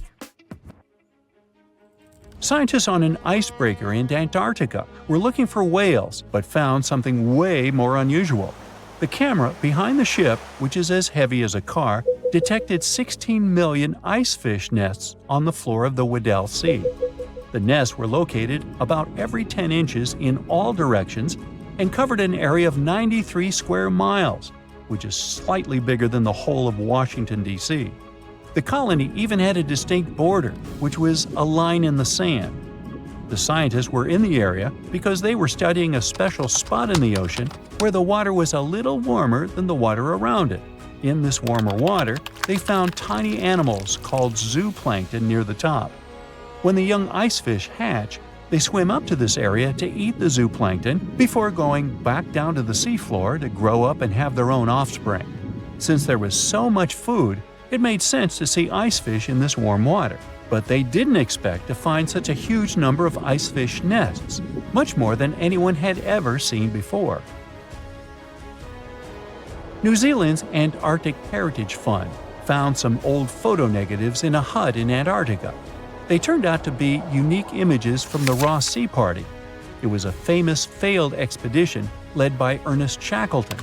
He wanted to become the first person to cross Antarctica by land, from the Weddell Sea to the Ross Sea, passing through the South Pole. But things went wrong when their ship, the Aurora, was blown out to sea. They had to use the hut from another explorer, Captain Robert Falcon Scott. His goal was to be the first person to reach the North Pole, but sadly, he didn't succeed either. The negatives were made of cellulose nitrate and were found stuck together in the small box. The Trust took the negatives back to New Zealand, where they carefully separated them and discovered 22 hidden images. Many of the photos were damaged, but the Trust could still recognize some familiar places around McMurdo Sound, a well-known area in Antarctica. No one knows for sure who took the pictures. In December 2021, some scientists noticed a strange mark on the Larsen Ice Shelf, a giant sheet of ice off the eastern coast of Antarctica. They thought it might be a river flowing under the ice, so they drilled down over 1,600 feet to check it out.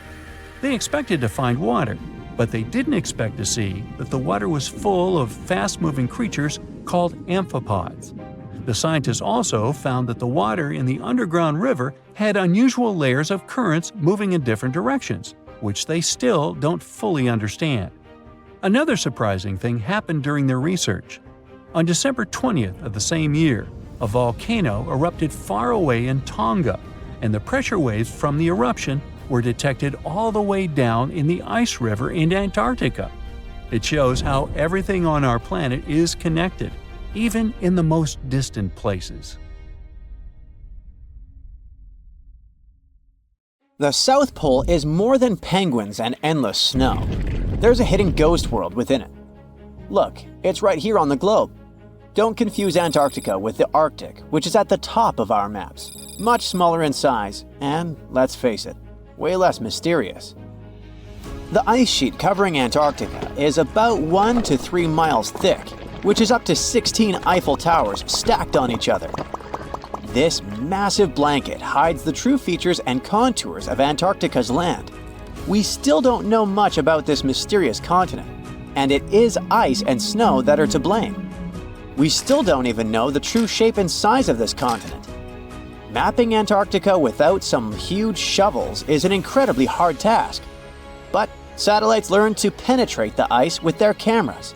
And now we know there's actually an enormous, dramatic ancient landscape beneath the snow. The ghost of the past. About 90 million years ago, Antarctica was a much warmer place. It was actually a lush rainforest with tons of plants and probably teeming with life. It even had rivers flowing through it. Then the ice came. This happened about 34 million years ago, during the transition from the Eocene to the Oligocene, when our planet cooled significantly. It was the beginning of one of our several ice ages. The land remained, but now was hidden under ice and snow that got thicker and thicker. To a regular eye, Antarctica turned into a white desert, vast, flat, and featureless. Time went on. This massive ice sheet moved around, smoothing and shifting the ground beneath it. Over the millions of years, it changed what the land looked like. Now, if we looked under the ice, it wouldn't hold any signs of the original South Pole, except for one place. In areas where the ice is especially thick and doesn't move much, like in East Antarctica, it has actually worked the other way around. It became like a super thick blanket that protects the land. Normally, things like wind or rain slowly wear away the ground over time, changing its shape.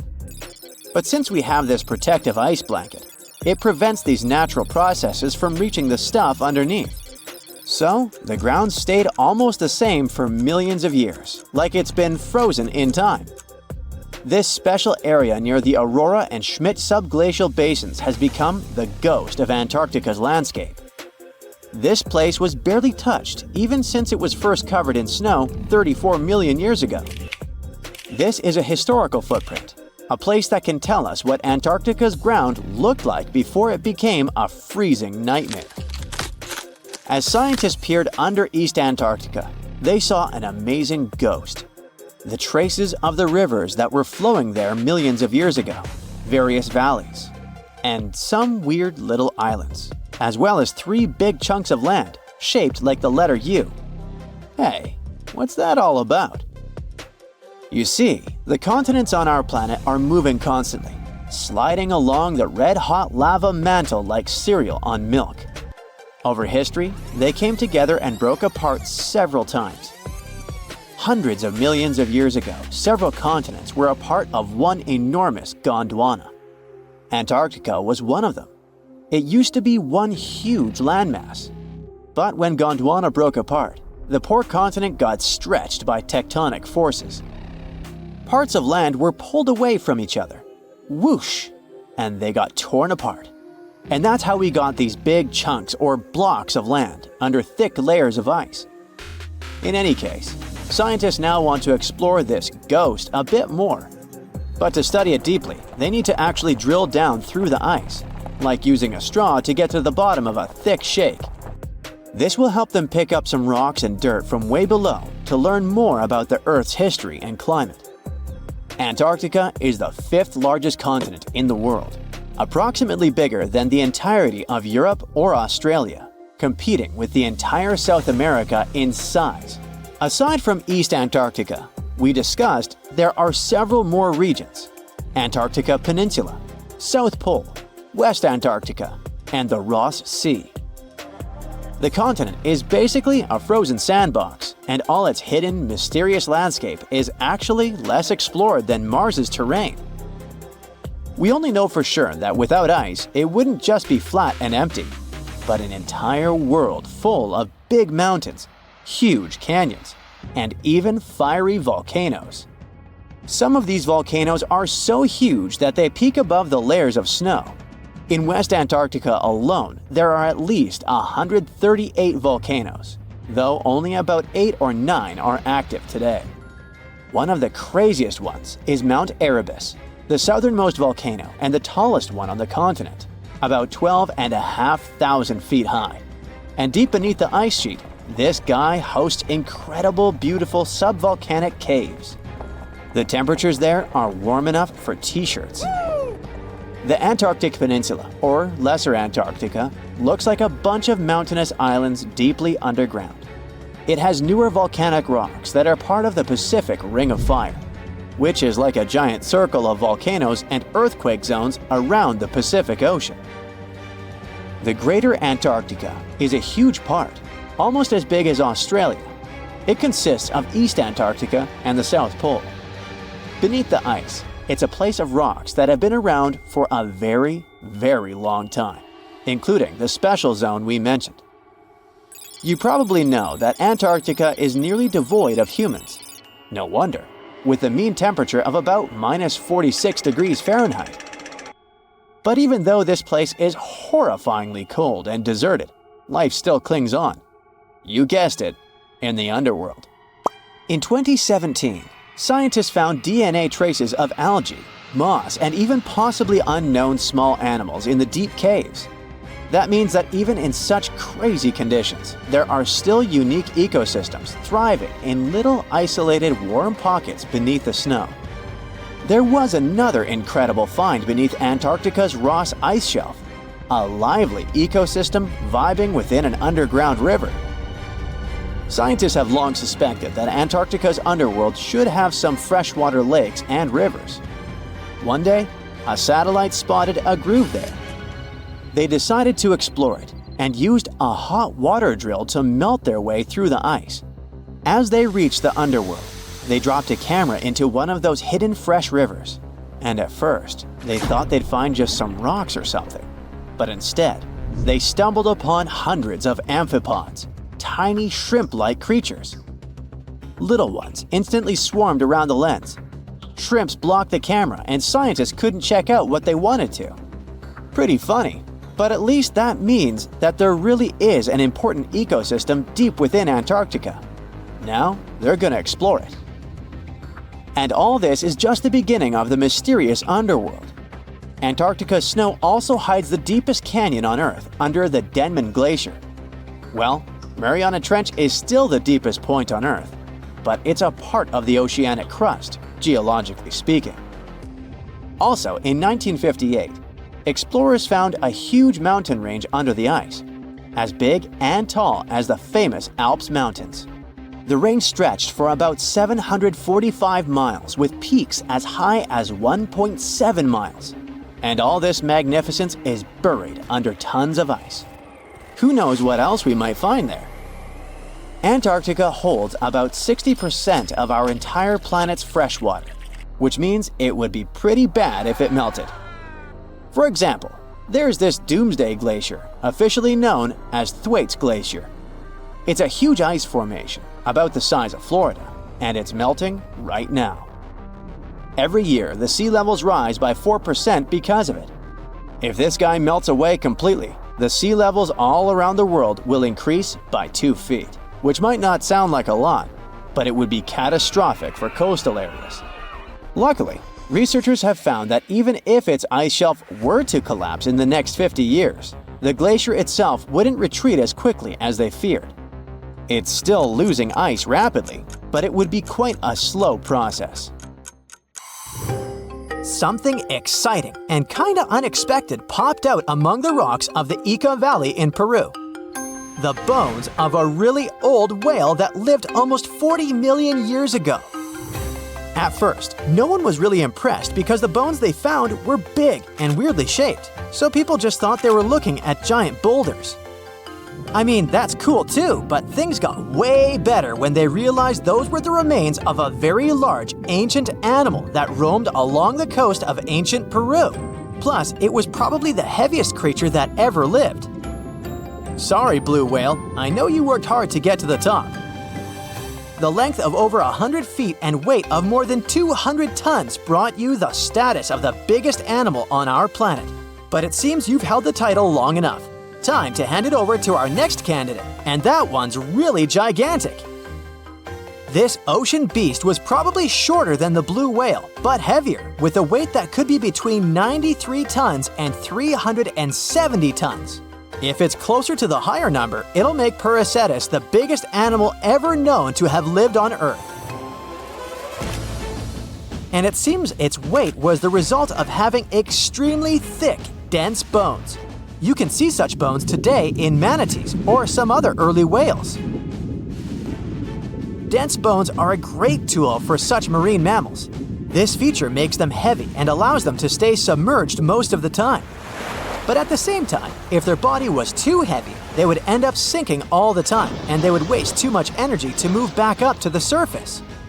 So, to avoid sinking, marine mammals need to have enough lighter tissues, like muscles and fat, to help them float in the water without using too much energy. Now, scientists didn't have the whole skeleton, which makes it hard to tell how big the animal was, but they used the ratio of the heavy bones to the lighter tissues in other marine mammals to estimate the overall weight of this giant ancient whale. Experts found these fossils about 13 years ago and spent the next decade freeing the whale from the rock. Its anatomy and age showed this whale was a cousin of Basilosaurus, a whale that had a long snout full of sharp teeth, and a sleek body similar to that of an eel. Even if Perseus wasn't bigger than the blue whale, it was still a giant that ruled the ocean depths. Unlike modern whales, there's a possibility that this ancient fellow was a predator that liked to go after bigger prey. And this also changes how we see the history of whales. Scientists used to think these magnificent creatures became really big about 5 million years ago when they started eating lots of small creatures. But here's the proof that giant whales existed even before that. But it's still unclear how this whale managed to find enough food to sustain its enormous body. Plus, it's still hard to tell what exactly this ancient creature had on its menu. It was pretty large and not such a fast swimmer, so it's possible it searched for food in shallow waters. Then it probably ate crustaceans, clams, or some other small animals hiding in the sand. One theory says it was a scavenger, which basically means it munched on remains of everything that would come its way. It's not so unusual to find marine animals in deserts. Many of these regions used to be covered with water anyway. The Sahara in Africa is a perfect example. About 50 to 100 million years ago, this was not a dry desert, but a shallow saltwater body called the Trans-Saharan Seaway. The land is not wet there anymore, of course, but people who lived in that area knew about it because they used to find old shells across the desert. The sea was about 164 feet deep. That sounds enough for a nice swim. Some would say this area looked like modern Puerto Rico, with lots of sun and shallow water. Mangrove forests were a common thing as well as seafloors covered with mollusks, like snails and clams. The marine sediment that was left behind after the sea had dried up is full of different fossils. And the animal that lived in that ancient underwater world didn't look friendly. Plus, they were much bigger than their relatives from modern times, so a regular-sized human would end up as a snack, not even a whole meal. Normally, when animals live on small islands, they can become much bigger than their relatives from the mainland. This is something we call island gigantism, and it happens because there are more resources or fewer predators on islands. Maybe the same thing happened in the Trans-Saharan Seaway. Even though it wasn't an actual island, the water moved in and out, which created little pockets of water. And specific conditions in these pockets might have helped animals grow bigger. So we're talking about giant sea snakes, catfish, and fish that no longer exist today. One had incredibly strong jaws, and the animal used them to eat hard things and even crush shells. Their teeth showed they were fierce predators other animals had every reason to be afraid of.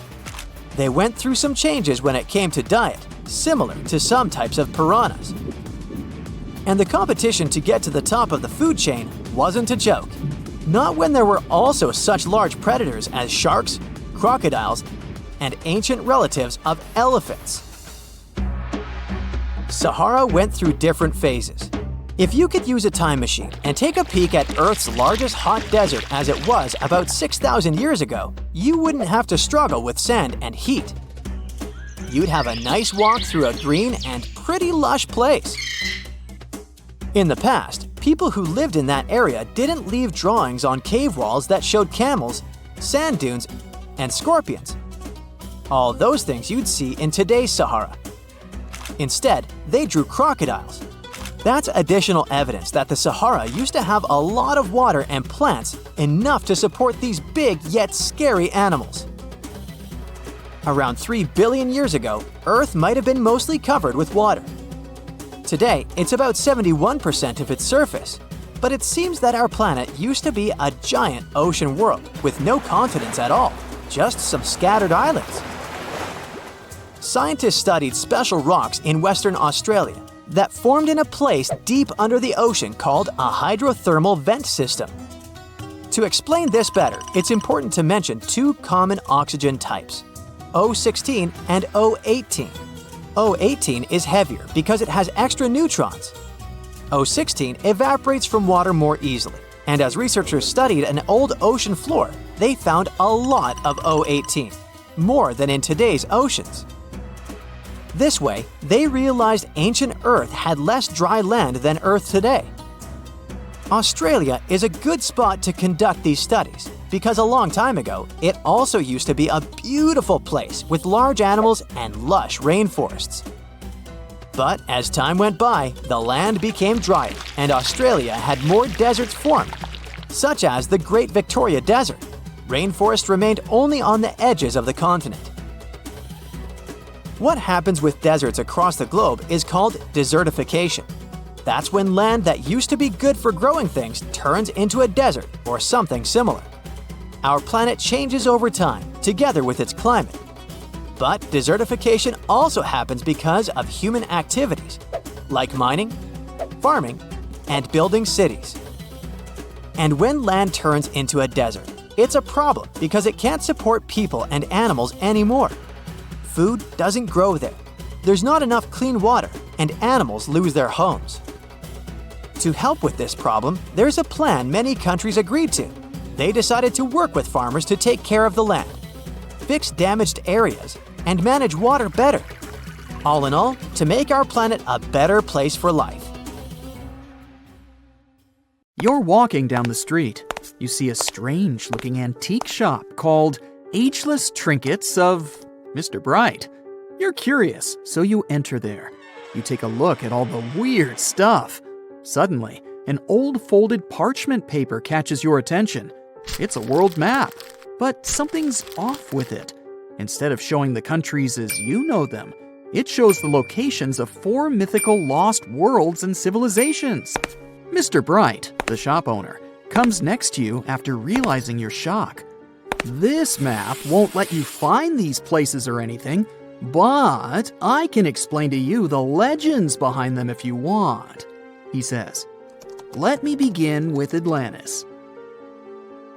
You might know it as Aquaman's underwater kingdom, but Atlantis, the fictional island, was actually first introduced in 2 of Plato's works. According to him, Atlantis was a highly advanced civilization that existed about 9,000 years before his own time, and its story had been passed down by poets, authors, and others. He wrote about Atlantis and its citizens to give a moral lesson, and to teach about the dangers of arrogance, as well as the eventual downfall of those who are after too much power.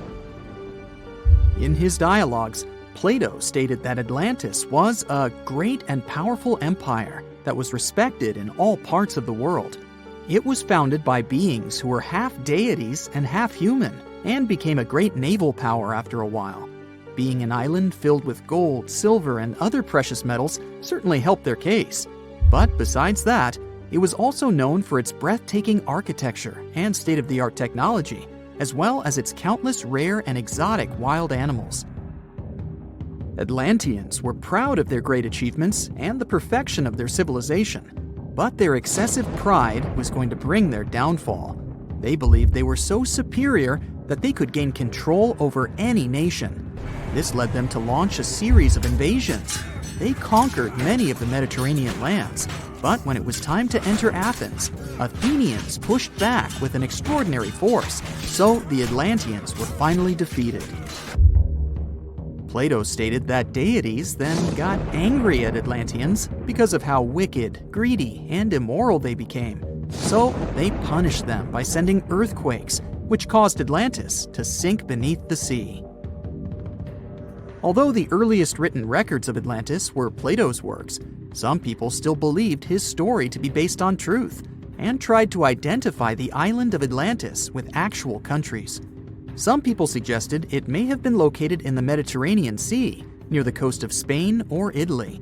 Others thought it may have been located in the Caribbean, off the coast of Central or South America, but there was no solid evidence to support any of these claims.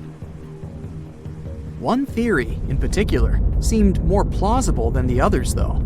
Located in the Aegean Sea, the island of Santorini was the home of a highly advanced Minoan society. However, due to a huge volcanic eruption, it was destroyed about 3,600 years ago, causing the Minoan civilization to suddenly disappear. These similarities between the fictional Atlanteans and the historical Minoans made Santorini a good candidate for the speculations. Yet again, there were still major flaws with it, such as how the time when Plato said Atlantis was destroyed doesn't coincide with the time of Santorini's eruption. So Atlantis still continues to be regarded as nothing more than a popular legend in the scientific world. Now, let's move toward the northeast direction on the map, Mr. Bright says. According to Celtic Breton mythology, there once was a magnificent city called Ys, also known as Caris, that towered over Douarnenez Bay in France's Brittany region. It was the most wealthy city in the entire Atlantic. It was especially famous for its beautiful gardens and buildings, and its citizens were all living comfortably and happily there. Dahut, who was King Bradlon's daughter in Breton legends and literature, had a deep love for the sea. She begged her father to build a city at the edge of the sea, and that is how the city of Ys was established. Little did she know that she would be the one responsible for the destruction of her father's beloved gift. You see, since the city was surrounded by the sea, it needed to be protected by a dike equipped with floodgates, and these gates could only be opened at low tide. And the only one who had the keys to these gates was the king himself. One day, a handsome red knight arrived at the city, but couldn't pass the gates. Dahut was so taken by him that she wanted to let him in. She knew that her father was the keeper of the only key to the city, so she sneaked into his room and stole it from him. Then she gave it to the Red Knight so that he could enter the city and they could be together. However, the Red Knight turned out to be the Prince of Darkness, and he intentionally left the gate open to the raging sea. The waves soon swallowed all of Ys.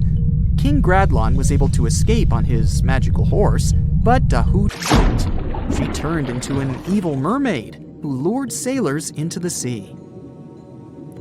Today, if you go to Quimper, a city in Brittany, northwest France, you can find the statue of King Bradlon riding on his horse.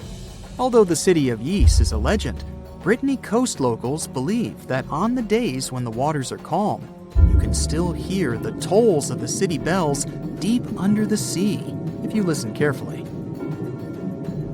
Mr. Bright then points at the Indian Ocean on the map and says, "Now, have you heard about Lemuria?" Back in the mid-1800s, a few scientists suggested that there was once a continent that existed in the Indian Ocean, somewhere close to the south of modern-day Sri Lanka. The first one to popularize this theory was the British lawyer and zoologist Philip Lutley Sclater. In his paper, The Mammals of Madagascar, he stated that he found lemur fossils in India, and not in Africa. However, this discovery was extremely shocking to him because of the fact that lemurs' original homeland, Madagascar, is much closer to Africa. He proposed that this was possible only if some larger continent connected the two once. He stated that this continent must have eventually sunk to the ocean floor. He then named it Lemuria, and hence the theory was born. People who came after Sclater took his theory a step further and thought that Lemuria was also the home of an extinct race of humans called Lemurians, who had 4 arms and enormous bodies, and were also the ancestors of modern-day humans, as well as lemurs. Of course, as new scientific discoveries were made on plate tectonics, evolution, and the study of DNA, the theories regarding the fictional continent called Lemuria were debunked. The last fictional land on the map is Agartha, Mr. Bright says. Taking its roots from Eastern mysticism, one legend says there's a kingdom called Agartha that is located deep beneath the surface of the earth. It's where all 4 corners of the world are connected by paths and tunnels. It is said that there's a secret entrance into Agartha hidden in the Gobi Desert, and it's built by Agarthans themselves using advanced technology that can't be detected by us, the surface folks.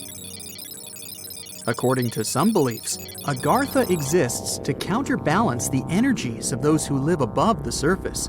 While we live in a state of rush and heightened emotions, this world beneath us is the total opposite.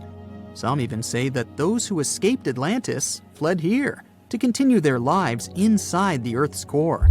And yet, others think it's actually a land that's crawling with all kinds of monsters. But there's no need to be scared, since modern science proved Earth's core is not actually hollow and is a solid hot iron ball. So you can cancel your journey plans to the center of the Earth if you've made any. Thanks, Mr. Bright. Imagine a place that could literally start at one end, trek over 1,800 miles straight to the west, and still be stuck under that massive canopy. This place is like a haven for all sorts of crazy creatures, hosting around 10% of the world's species. It's always been seen as this wild, untouched paradise where humans haven't messed things up yet. You know, like a glimpse into how the world used to be before we spread like wildfire across every continent, causing chaos everywhere. I'm talking about the Amazon region. That massive jungle turns out to be hiding some seriously cool secrets. For centuries, people have been talking about these lost cities deep within the forest. We're talking about El Dorado, the legendary city of gold that had Spanish explorers going crazy, venturing into uncharted territory, never to return. And even in the 20th century, the adventurous Perry Fawcett went looking for the lost city of Z and disappeared into the jungle, leaving us all hanging. Scientists have actually found evidence that ancient cities did exist in the Amazon. But how did they find these hidden ruins in such a dense and remote forest? Well, they've got this awesome technology called LiDAR. Basically, they hopped into a helicopter and used light-based remote sensing to digitally strip away the canopy and reveal the ancient ruins of a massive urban settlement around Llanos de Mojos in the Bolivian Amazon. The place was once home to the Casarabi culture, which thrived from 500 to 1400 CE. They had these incredible urban centers with huge platform and pyramid structures. They even had raised causeways connecting different suburban-like settlements spread across miles and miles of land. These guys were seriously ahead of their time, and they had an epic water control and distribution system with reservoirs and canals. So yeah, the Amazon rainforest wasn't just some untouched wilderness.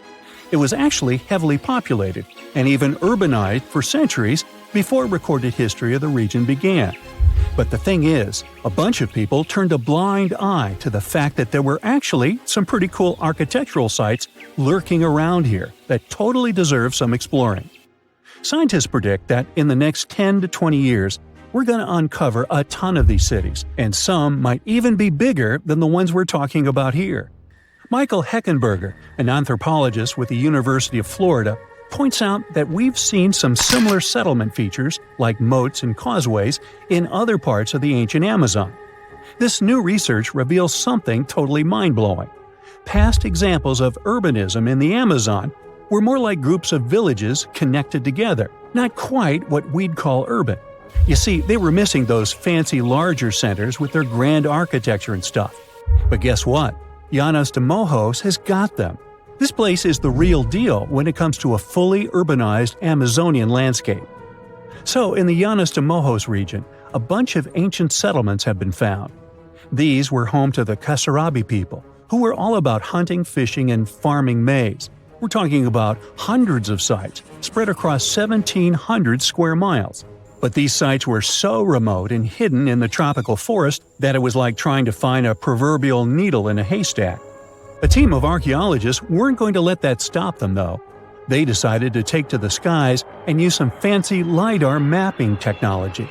Just imagine an aircraft flying over the area, shooting out a bunch of infrared beams. These beams hit the ground and bounce back, giving us the distance to different objects. It's like creating a super detailed map from above. Using computer software, these genius scientists were able to strip away the trees from the images, revealing the Earth's surface and all the ancient archaeological goodies hidden beneath. And boy, did they strike gold.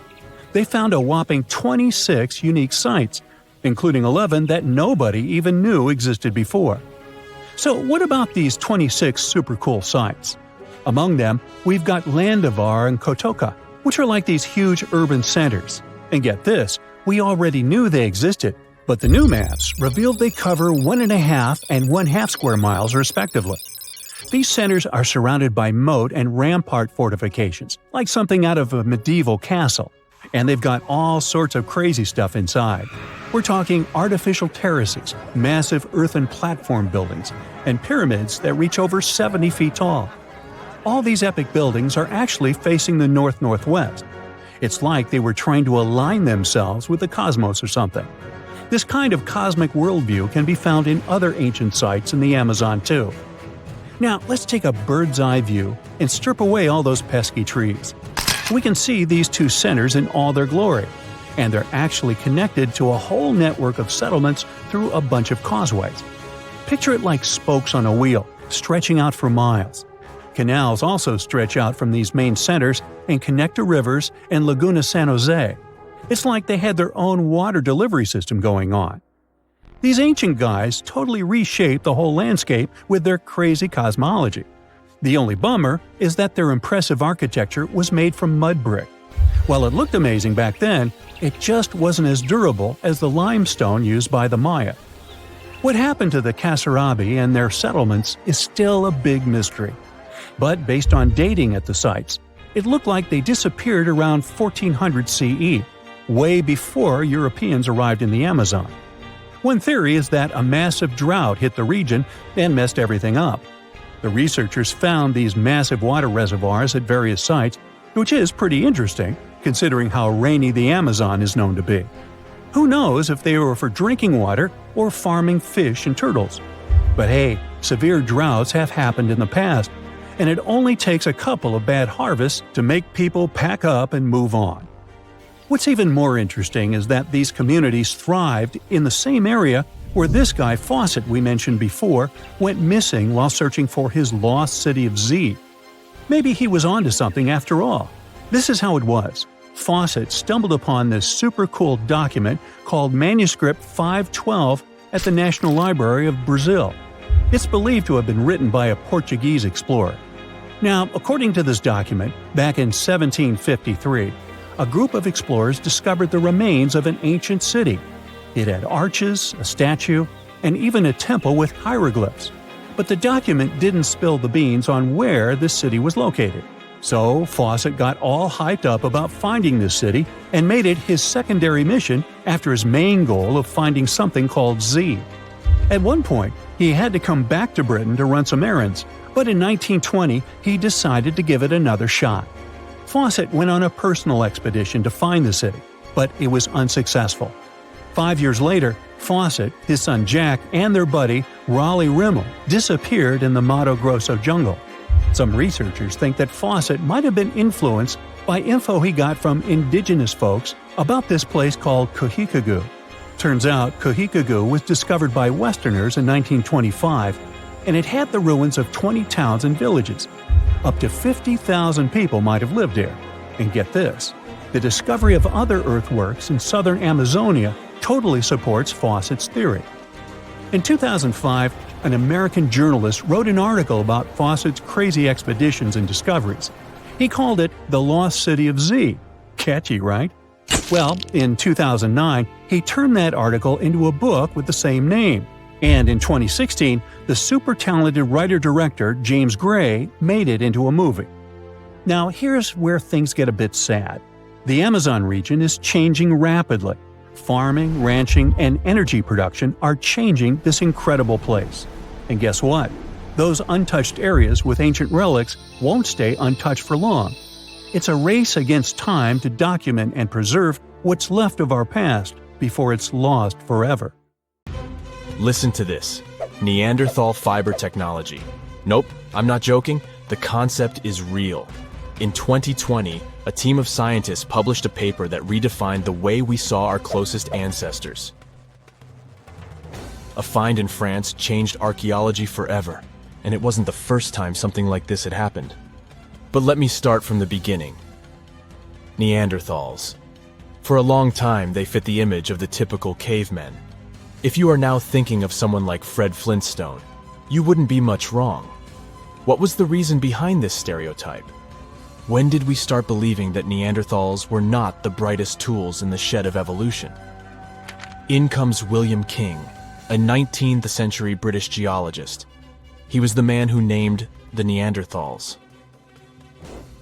Based on the bones King found, the scientist declared the species not intelligent, and this image stuck with the Neanderthals for centuries to come.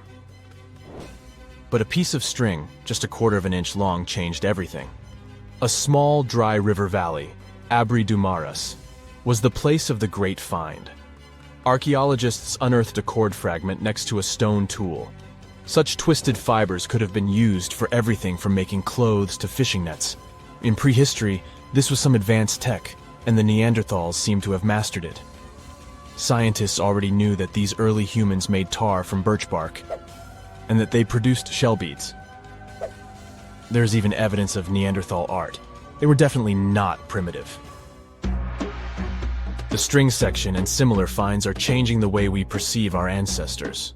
The world of archaeology is constantly changing. Take the pyramids in Egypt, for example. Turns out, they weren't really built by an army of people who the pharaoh made work until they passed out. Herodotus, the famous Greek historian, was the man who started the confusion. He claimed, in 500 BCE, that 100,000 men took part in the construction of the Great Pyramid in Giza. He made no mention of who they were and why they were building the pyramids. That's how the myth started. Huge stone slabs pulled by humans, driven by a foreman with a whip. But Egyptologists would beg to differ. Those are the scientists who study ancient Egypt's culture. Fairly recently, they uncovered a workers' village that told a different tale. Yes, there was evidence of hard work on the workers' bones, but the construction industry is demanding even today. It took almost 6 years for 12,000 workers to complete the world's tallest building, Burj Khalifa. Back in Egypt, 3 times more workers finished the Great Pyramid in around 2 decades. An impressive feat of ancient engineering, wouldn't you agree? Superiors looked well after the Egyptians who built the pyramids. Their diet was rich in protein. They had medical care and they got paid properly. In fact, they lived better than the non-working population. And they lived with their families near the construction site. Archaeologists know all this because they unearthed bakeries and dormitories with bread jars and other goodies. Looks like the pharaohs were okay employers after all, and the job market wasn't that terrible. They also kept detailed papyrus records of the build and hieroglyphs. You and I wouldn't stand a chance of reading these letters that resemble images. Egyptologists had the same problem. For over a millennium, no one had used this type of font. And it's not like there was an English ancient Egyptian dictionary you could open and find meanings of words. But all this changed in 1822. A couple of decades before, the French found a broken slab of black granite. The stone contained one text in 3 scripts: Ancient Greek, Egyptian hieroglyphs, and Demotic. The last one was also the Egyptian language, but in a simplified script. Scientists dated it back to 196 BCE. The content is a religious proclamation.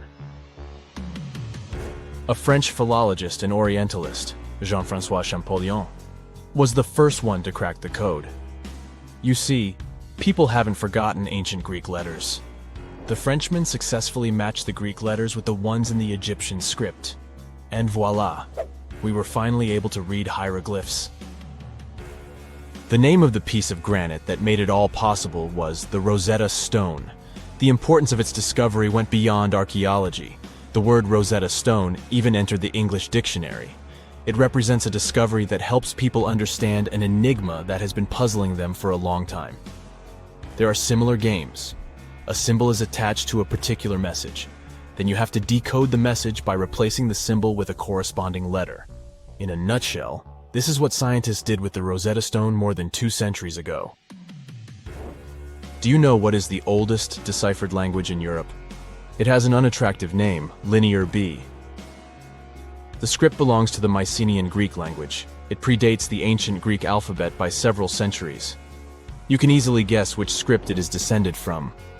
Linear A. The people from Crete used Linear B more than 1,000 years ago. During the Late Bronze Age, the Greek civilization that used the script vanished.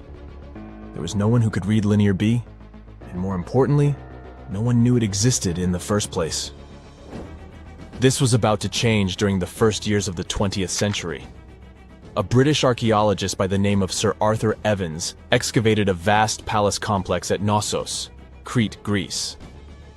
This was the center of the Minoan culture that created the enigmatic script.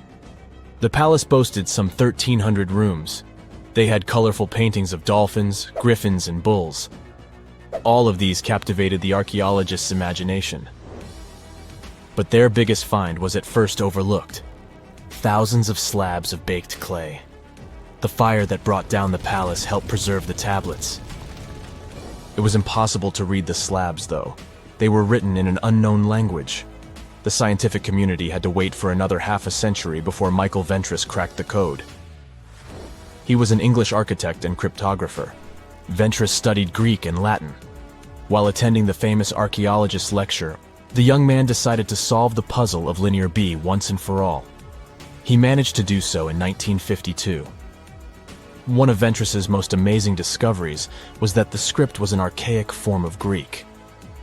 But cryptology still hasn't solved the code of Linear A.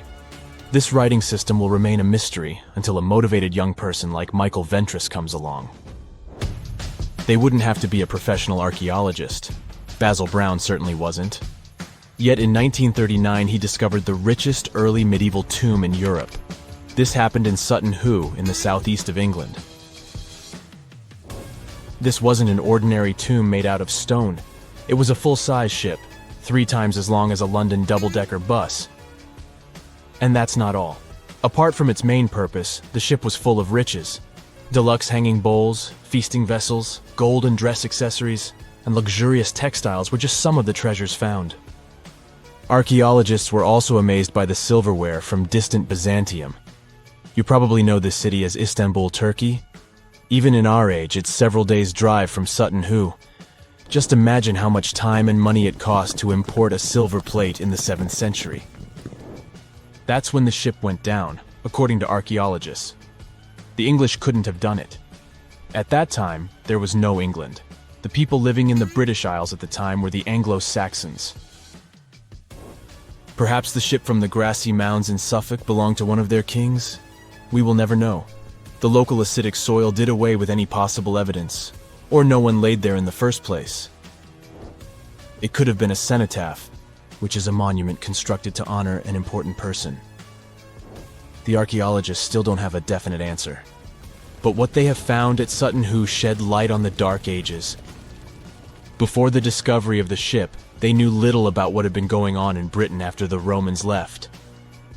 Now, the image of the early Anglo-Saxon society was much clearer. Perhaps the English soil will be the site of the next great breakthrough in archaeology. So people have tried to make up stories about weird-looking humans for as long as we can remember. What's even weirder is that, over the years, people have even claimed to have proof of these mythical humanoids. Like the Gorgadas, which were said to be a tribe that lived on islands near the Atlantic coast of Africa. The first time these people were mentioned in any sort of literature goes back to the 1st century. Not much was said about the gentlemen of the tribe, but the ladies sure were special. The women of this tribe were said to have hair all over their bodies. These days, scientists are almost certain people might have confused these humanoids with monkeys or apes. One Carthaginian general claimed he actually visited the islands back in the day and described the men as apparently being really fast runners. This strengthens the idea that these reports were of primates, not of people. It's normal to assume apes or monkeys would have bolted after seeing people for the first time, right? The location of the Gorgadas and their native islands is uncertain and has been described in different ways by writers over time. Pliny the Elder, a Roman scholar from the 1st century, wrote about another strange tribe. These people were called the Astami. Similar to the Gorgadas, they were said to be hairy people that lived in the upper parts of the Ganges River, near today's North Indian border. It was not their appearance that made them weird, though. Pliny wrote that these creatures didn't eat or drink at all, not because they didn't want to, but because they didn't have mouths. They got their nourishment from sniffing the scent of plants and apples. A strong scent could also have been very dangerous to them. As for their overall build, they were said to be thin and bony, mostly because they didn't consume any food. It's hard to believe these people did exist at some point, but there may be some historical facts to back this mysterious sniffing behavior. Some specialists believe that tribes located near the Himalayan mountains brought fragrant fruits and veggies on their travels. That's because smelling something nice can help with altitude sickness. In the past, travelers thought the nausea was caused by a bad wind and tried to cope by smelling onions, dried apples, apricots, and garlic. Now, Pliny the Elder seems to have had a lot of fun writing about strange human-like species. In his writing, he also mentions a tribe of headless people with their faces on their chests. They were popular in medieval tales too, and were also nicknamed chest eyes.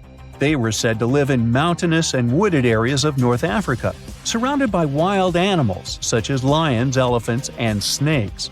Herodotus, the Greek writer from the 5th century BCE, also mentions these people in his story, but since he is known as both the father of history and the father of lies, I wouldn't be so quick to believe his stories.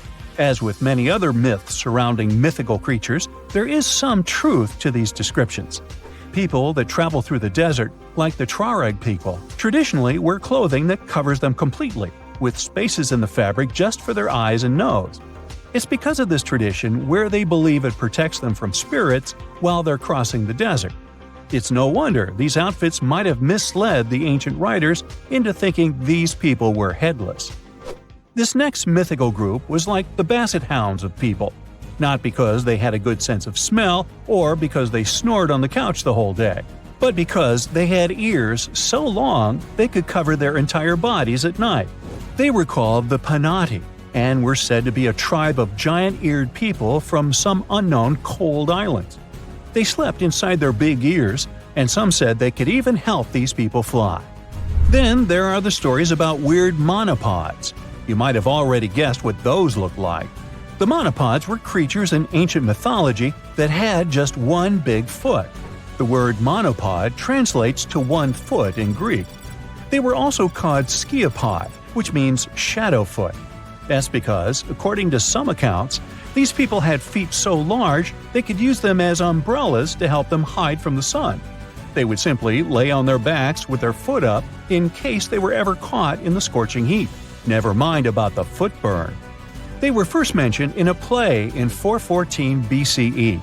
Others wrote about traveler stories encountering monopods in India, and they described these people as having one leg, but one they could easily leap with to get around.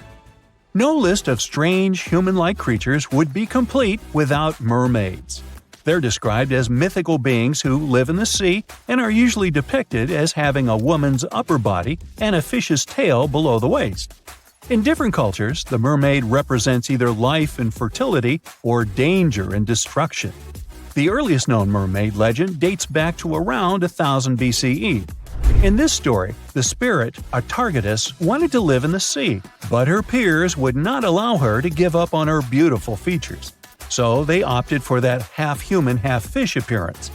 There are also folktales of mermaids in early Britain, but with no illustrations attached. In sailor tales, the mermaids can symbolize both luck and tragedy. Since sailors spent much time in the sea and they sometimes had nothing to do, it's no wonder they started to believe in figures that controlled the weather. Mermaids were seen as both attractive and dangerous, like the sea itself, reflecting the unpredictable and thrilling nature of water. We have no proof that mermaids exist today, but some people did their best to manufacture evidence over the years. Ever heard of the Fiji mermaid? It was a made-up creature introduced by American showman P.T. Barnum back in the 1840s. It was presented in New York, Boston, and London and gathered a lot of attention from the public. It was not the only one of its kind, and the weird thing is these fake mermaids weren't even pretty. Some of them were made by attaching fish tails to ape or monkey bones. The Dominican Republic has its own mysterious human-like mythological creature. This story tells of a woman who lives in the woods, described as having long, dark hair. But here comes the catch: she's said to have backward feet. Despite being quite short, her features are described as being extremely beautiful, especially her eyes. Her name is La Ciguapa. She's thought to be a nocturnal creature, and you can't predict her movements based on her footprints, because of the way her feet are positioned. It's also thought that to catch sight of her, you'll need to go looking for her at night, but only when there's a full moon. There's always a catch. And you'll also need a dog to help. There are many variations of her story, though. Other tales speak of a shy creature that runs away at the mere sight of humans. She's known to sleep in trees and feed on fish and fruit. Now, you'll mostly hear about dwarves in Norse mythology. In many Northern European tales, dwarves are described as being physically smaller than most people, but also as the best of blacksmiths. They were responsible for manufacturing powerful tools that helped many heroes in their quest. Some dwarves also possessed shape-shifting abilities. They frequently took on the appearance of inanimate items like needles, as well as creatures like fish and otters. These dwarf stories may have some historical facts to back them up, too. Back in the Bronze Age, miners located in southern Europe slowly ran out of tin, a material needed to make bronze. As they went searching for more supplies, they moved northwest, where more tin was available. These miners were shorter than most Northern Europeans, and their features included darker skin and bushier hair and beards. To top it all off, they had way better knowledge of metals and how to mine and use them to make necessary tools. It's no wonder that they might have really impressed the guests to the point they believed those miners were magic. You are lost deep within the jungle in the Yucatan Peninsula in Mexico. There are strange noises all around you, and to make it worse, the sun is setting. Soon, you'll be alone in the middle of an unknown rainforest. Guess it was a pretty bad idea to come looking for El Dorado on your own, wasn't it? You keep walking as fast as you can, when suddenly, wait! What's this you're seeing? It looks like large stairways made out of stone. This definitely doesn't look natural, so you take a picture. Maybe you didn't strike gold, but you might have just found something relevant. Congratulations! You found Akamtun, a long-lost Mayan city, hidden 37 miles into the jungle. The name literally translates to stone column. Stone was probably in at the time, so these guys used a lot of it to build their pyramids, houses, and even ball courts. If you ever thought that Europeans invented ball games, think twice. Mayans loved to play ball games for recreational purposes. Akhumtun is part of a series of other long-lost Mayan cities that are being discovered with the help of new technology nowadays. We'll talk more about the other ones in a jiffy. Perhaps the biggest surprise of this one is that it was surrounded by wetlands, which is why the city was built on high ground. The city was monumental, covering an area of over 120 acres. That would be as big as 90 football fields right next to each other. Scientists have found proof that Akhumtun had pyramids of up to 49 feet high, and that it was likely an important social hub between 250 and 1000 CE. This is definitely a game changer. But lost Mayan cities began to be unearthed in the 19th century. Modern technologies, such as LiDAR imaging, help archaeologists see through dense canopies of the forests. This means that people don't really have to risk getting lost in the tropical jungle like you did at the beginning of this video. LiDAR works sort of like an X-ray. It sends out laser beams that can detect any signs of ruins or ancient constructions. According to space archaeologist Serapeum, satellite imagery has been a key player in discovering ancient cities in South America, Egypt, and other places. Sarah herself spends most of her days scouring images for any signs of where there could have been cities long ago. She says that more often than not, what happens is that ruins are covered by vegetation, soil, or sand, which makes them super tricky to find. But thanks to these awesome tools, scientists also made the huge discovery of ancient Mayan causeways, which spread throughout old Mayan territories. I mean, take a look at these roadways. You'd expect to see ruins like this in places such as Portugal, England, or the United States. I'm talking about 130 feet wide roads painted white to help travelers journey through the nighttime. Scientists recently unearthed a 110-mile network of roads such as these, and they think this dates back to before the first registered Mayan highways we've known so far. These roadways, which sometimes ran over the swampy ground and were even elevated at times, are being called the world's first superhighways. Even if there is no registry of animal-powered vehicles, it's believed that the Maya used them to travel around a network of possible 964 settlements. They were built like a huge spiderweb, and from what archaeologists have gathered, this huge system of roads worked to connect a big system of economic and social interactions between Mayan cities. This completely debunks the traditional idea that the Mayan pre-classic period, which dates back to 2000 BCE, was made of small, tribal settlements. Imagine the manpower and engineering ability you need to muster to build something close to these white highways. Scientists believe that these causeways were built pretty much the same way as the Mayans built their pyramids, with a mixture of mud and quarry stone. Oh, and using several layers of limestone to make them white. That's pretty cool, right? But let's take a few steps back for a moment to get some context. The Mayans were one of the biggest pre-Columbian civilizations living in the Americas. Until now, experts believe that at its apex, the Mayan civilization consisted of over 40 cities with a population of millions of people. That's a lot of folks. Their civilization spanned Mexico's Yucatan Peninsula, Guatemala, and Belize. And they survived mainly on agriculture. The thing is, the Yucatan Peninsula was an extremely difficult place to grow crops. So the Mayans had to develop a complex irrigation system in most of their cities. They built a series of ceremonial buildings, pyramids, and plazas. The Mayans might have been keen pyramid builders, but they also developed an advanced astronomical system. With whatever ancient technology they had, they were able to predict the exact location of planets such as Venus and Mars, as well as the exact dates of eclipses. If you've ever seen examples of ancient Mayan cities, this is Tikal. Located at the heart of the Guatemalan jungle, Tikal is believed to have been the capital of the ancient Mayan conquest state. At its height, it was comparable in importance to cities such as London or New York in today's world. It's composed of a series of complex monuments, The North Acropolis is one of Tikal's most ancient complexes of monuments. Built solely by human hands around 350 BCE, it served as the resting place of kings and chiefs. Its monuments are up to 200 feet high. Back in the day, the step pyramid temples were painted a beautiful red. Mayans loved that color. Today, of course, you'll only see the limestone. Then there's Chichen Itza. It's got one of the best preserved pyramids on Earth to date. Located in Mexico's Yucatan state, this Mayan city is well over 1,500 years old. At its peak, it was home to 35,000 people. The site covers 4 square miles of land.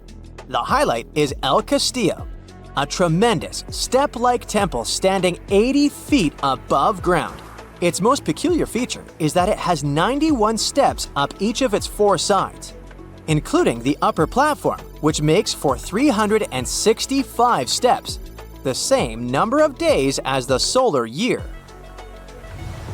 You can see that these folks were a pretty big deal, huh?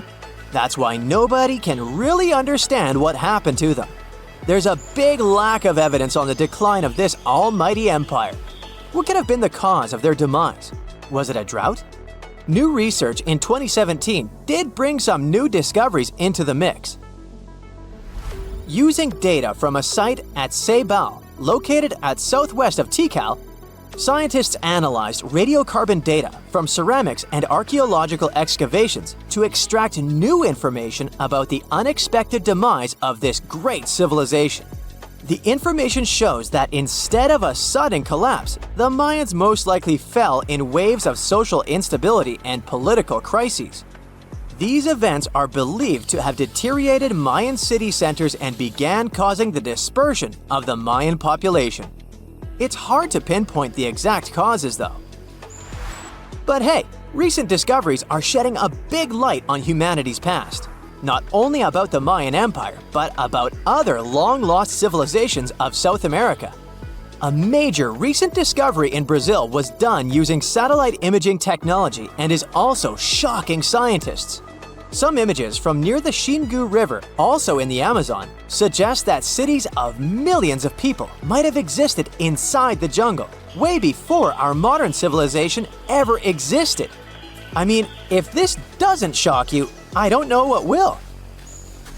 Satellite imagery also detected a network of trenches dating back to 200 and 1200 CE in the Bolivian Amazon forest. These proofs suggest settlements that could have supported around 60,000 people right in the middle of the Amazon forest. When researchers from the University of Florida went on ground to check the satellite information, they were shocked to find several mounds that were accompanied by ditches and geoglyphs. Archaeologists also found remnants of carefully designed walls centered around plazas, much like the type of construction done by the ancient Mayans. What is a boat doing in the middle of a desert? You would expect to find a seagoing vessel closer to shore. This is the question archaeologists had been asking for decades. In 1988, there was a storm near one of the most important archaeological sites in ancient Egypt. A wooden structure emerged from the sand. It was hollowed out by termites. Scientists were determined to solve its mystery. In 2000, they began excavating the site near Abydos, Ubidos. An American team of experts soon discovered a boat that was 70 feet long, and it wasn't alone. In total, there were 14 boats neatly resting next to each other. It was impossible to completely dig out the boats because of their poor condition. Luckily, the wood was preserved enough to get a sample. Analyses revealed that the boats were around 5,000 years old, the oldest fleet in human history to this date. The time of their construction predates the pyramids at Giza by half a millennium. Each ship of the fleet rested in a vault that matched its dimensions. The room was roughly a third of the size of a tennis court. It had mud brick walls that featured more than 120 drawings of boats. Ancient Egyptians incised them on whitewashed walls that were excellently preserved. Scientists have known about these mysterious chambers for well over a century. 1901, 1902.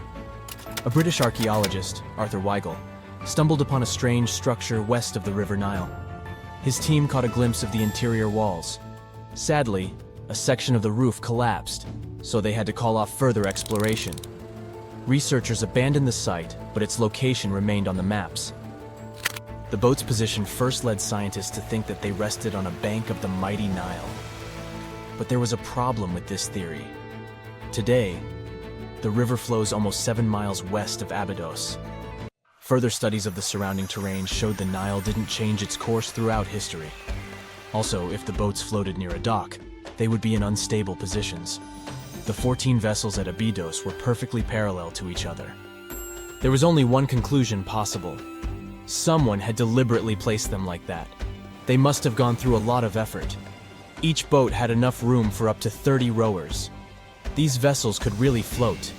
They weren't models, but scholars still don't know if they actually sailed any body of water in ancient Egypt. This doesn't diminish the importance of the find. Previously, archaeologists found only small-scale models. In King Tut's tomb alone, there were 35 boat models. For a long time, these figurines were the only clues as to how ancient Egyptian vessels looked like. The boat's design confirms that they were the real deal. They are the earliest surviving examples of something called built boats.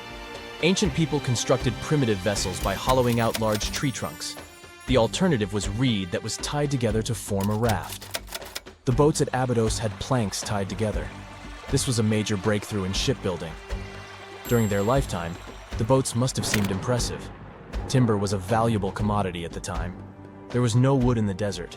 Cedar had to be imported from Lebanon. The only person who could afford such luxury was the pharaoh. Studying the area around the ancient fleet provided more answers. Scientists discovered a mud brick structure where Egyptians worshipped the pharaoh. Its approximate date of construction matches that of the wooden boats. The same bricks out of which this building was made were used to encase the fleet. At the time of their construction, the rooms they were stored in had a ceiling. That's the section that archaeologists stumbled upon in the early 20th century. Just like mummies and coffins, these marvelous ships rested inside splendid vaults. The exterior of these rooms was also impressive. The outer walls originally had a plaster of white limestone. It reflected sunlight. In the desert sun, the structure housing the boats must have shone from miles away. Ancient Egyptian builders used the same technique to cover the pyramids 500 years later.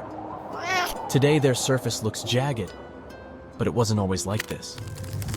When they were constructed, the pyramids had a top layer of fine white limestone. Their surface was smooth and it gleamed in the sunlight. Instead of stairs, the outer layer of the pyramids was more of a sleek ramp. Archaeologists were left with one final question. Which pharaoh owned the fleet? The answer lay just a mile from the site. This is where the tomb of a pharaoh from the 5th dynasty rested, King Senwosret III. Its time and style of construction matched the ones of the chambers with boats. The very end of his rule might explain how the boats ended up in the middle of the desert. The pharaoh probably passed away in northern Egypt. Then his body was transported down the Nile to Abydos in a marvelous procession of decorated boats. The vessels were later lowered to chambers near the final resting place of their owner. This had a symbolic meaning. In the ancient Egyptians' belief system, ships played a key role. Their supreme deity was Ra.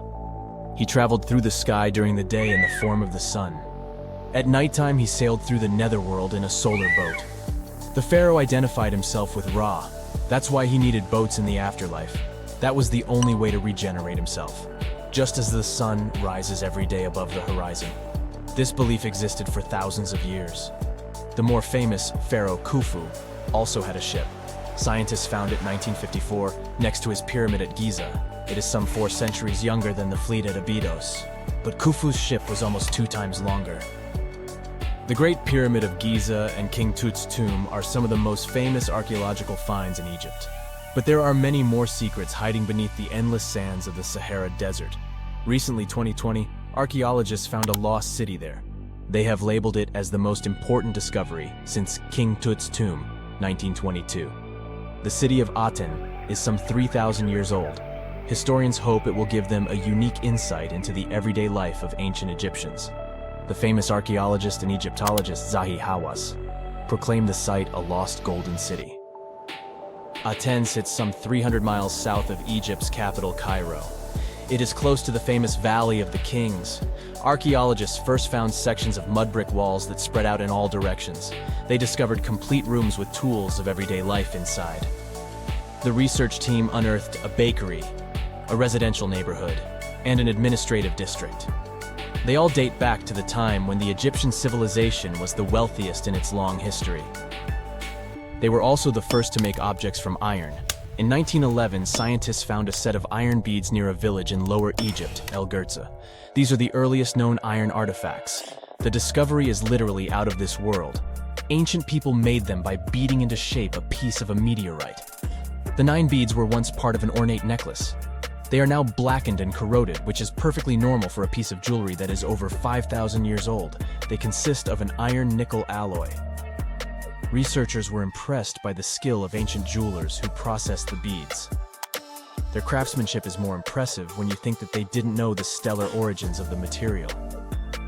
The Great Pyramid of Giza also has a remarkable feature. An international research group investigated the electromagnetic response of the structure to radio waves. They found that the pyramid has the ability to concentrate electromagnetic energy inside it. This occurred inside its chambers as well as under the pyramid's base. It contains an underground, unfinished chamber. It seems that the electromagnetic response is connected with the properties of limestone, the Great Pyramid's main building material. The research results might have a practical application. The way solar cells and nanosensors function could be improved by this remarkable find. Now, let's assume that another species, whether humanoid or dolphin-like, could have existed millions of years ago. How do we find their traces? There was a Doctor Who episode about a non-human industrial civilization on Earth that existed long before us. These reptiles, called Silurians, were forced deep underground by a catastrophic rise of temperatures on Earth, and there they thrived for centuries. That inspired scientists to create the so-called Silurian Hypothesis. If there was an advanced civilization before us, we should find their traces somewhere. Well, let's try. Climatologist Gavin Schmidt and astrophysicist Adam Frank decided to dive into this themselves. Like us, any technologically advanced civilization would be hungry for energy. So they looked for global effects that would leave a widespread mark. For example, hints of large-scale industrial processes, like plants and factories, and their leftovers. Then comes the question of how long these civilizations would last. If they existed for a long time, we should look for long-lasting signs, like residues from burning fossil fuels, mass extinctions, synthetic chemicals not found in nature, and even traces of nuclear fission. Basically, we should search for the same kinds of things that humans are currently leaving behind as evidence of our activities. Unfortunately, this evidence isn't that easy to find. Let's imagine an unsettling scenario if humanity suddenly disappeared. Even though it seems like we've left a lot of changes on our planet, the future civilization millions of years from now would struggle to find any remnants of our existence. Why? Well, our planet has existed for 4.5 billion years. Complex life on Earth has existed for more than 400 million years. Compared to that, our industrial period only lasted around 300 years, and we haven't left any significant traces. Our record of Earth's history is full of gaps, especially the further back you look. The fossil record captures only some things, being very selective and incomplete. On average, one fossil emerges every 10,000 years, and dinosaur footprints are even rarer. Mountains rise, oceans change, and plate tectonics can easily wipe out evidence of entire civilizations. After a couple of million years, chances are any physical signs of a civilization would disappear. In order to find at least something, we have to look for things like odd sediment patterns or unusual isotopic ratios. Also, fossils mostly form in water, leaving us in the dark about creatures on land or in the jungles. So even if there was a technologically advanced society millions of years in the past, and even if they were far more advanced than us, we might struggle to find any clues of its existence. Frank and Schmidt try to understand how we could ever hope to spot signs of them. Discovering actual cities would be the ultimate proof of a Silurian-style civilization on Earth. But Adam Frank isn't too optimistic. Even now, our cities cover less than 3% of the surface, making it easy to miss ancient city ruins. Whether a city survives over tens of millions of years depends on whether the land around it is sinking, getting locked into a rock, or rising, getting worn away by rain and wind. So, places like the French Quarter in New Orleans might have a better shot of making it into the geologic record than, say, Haight-Ashbury in San Francisco. When it comes to finding artifacts, the odds are pretty slim as well. No prehistoric iPhone would survive millions of years, fancy glass or not. Finding their fossilized remnants might be a bit more promising, but it's still tricky. Considering modern humans have only been around for about 100,000 years, it's quite possible that we might overlook any traces of an earlier advanced species. There is one thing, though. We could stumble upon their traces in rocks. Our current chaotic era might leave a distinct mark on the Earth's geological history, especially since we're basically experiencing PTM 2.0. I'll get to that in a moment. So they try to look at the changes in the carbon cycle. Humans have been releasing a lot of fossil carbon since the 18th century. This leaves a special mark in the carbon isotope ratio, like a signature that shows the difference between carbon in living things, such as seashells, and carbon in lifeless volcanic rock. Scientists also look for signs in the way sediments are arranged. Large coastal deltas might mean that there were bigger rivers made by folks in this hypothetical civilization. Traces of nitrogen could suggest big-scale farming, where they used a lot of fertilizer.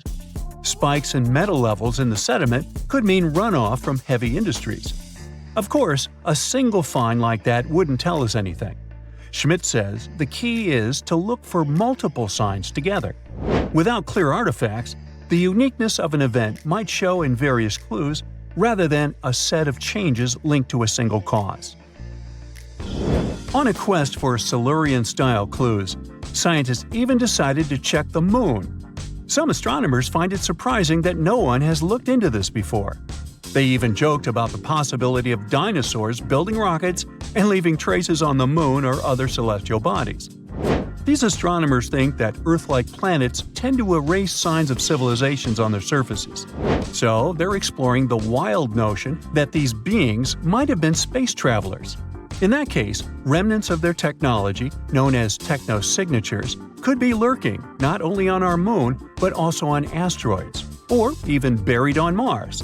There they might endure for millions or even billions of years.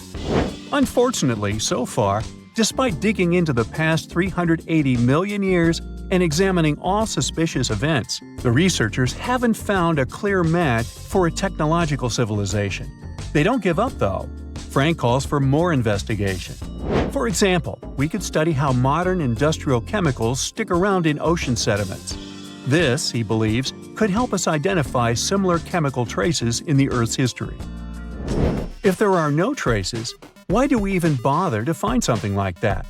This research is based on Schmidt and Frank's recent papers. They were delving into the Anthropocene. It's the proposed epoch, dominated by human activities on Earth. It's full of these things called hyperthermals. They're prehistoric events when temperatures on Earth sharply increased over a relatively short time. They're like extreme heat waves from the past. A great example of this is the Paleocene-Eocene thermal maximum, or PETM for short.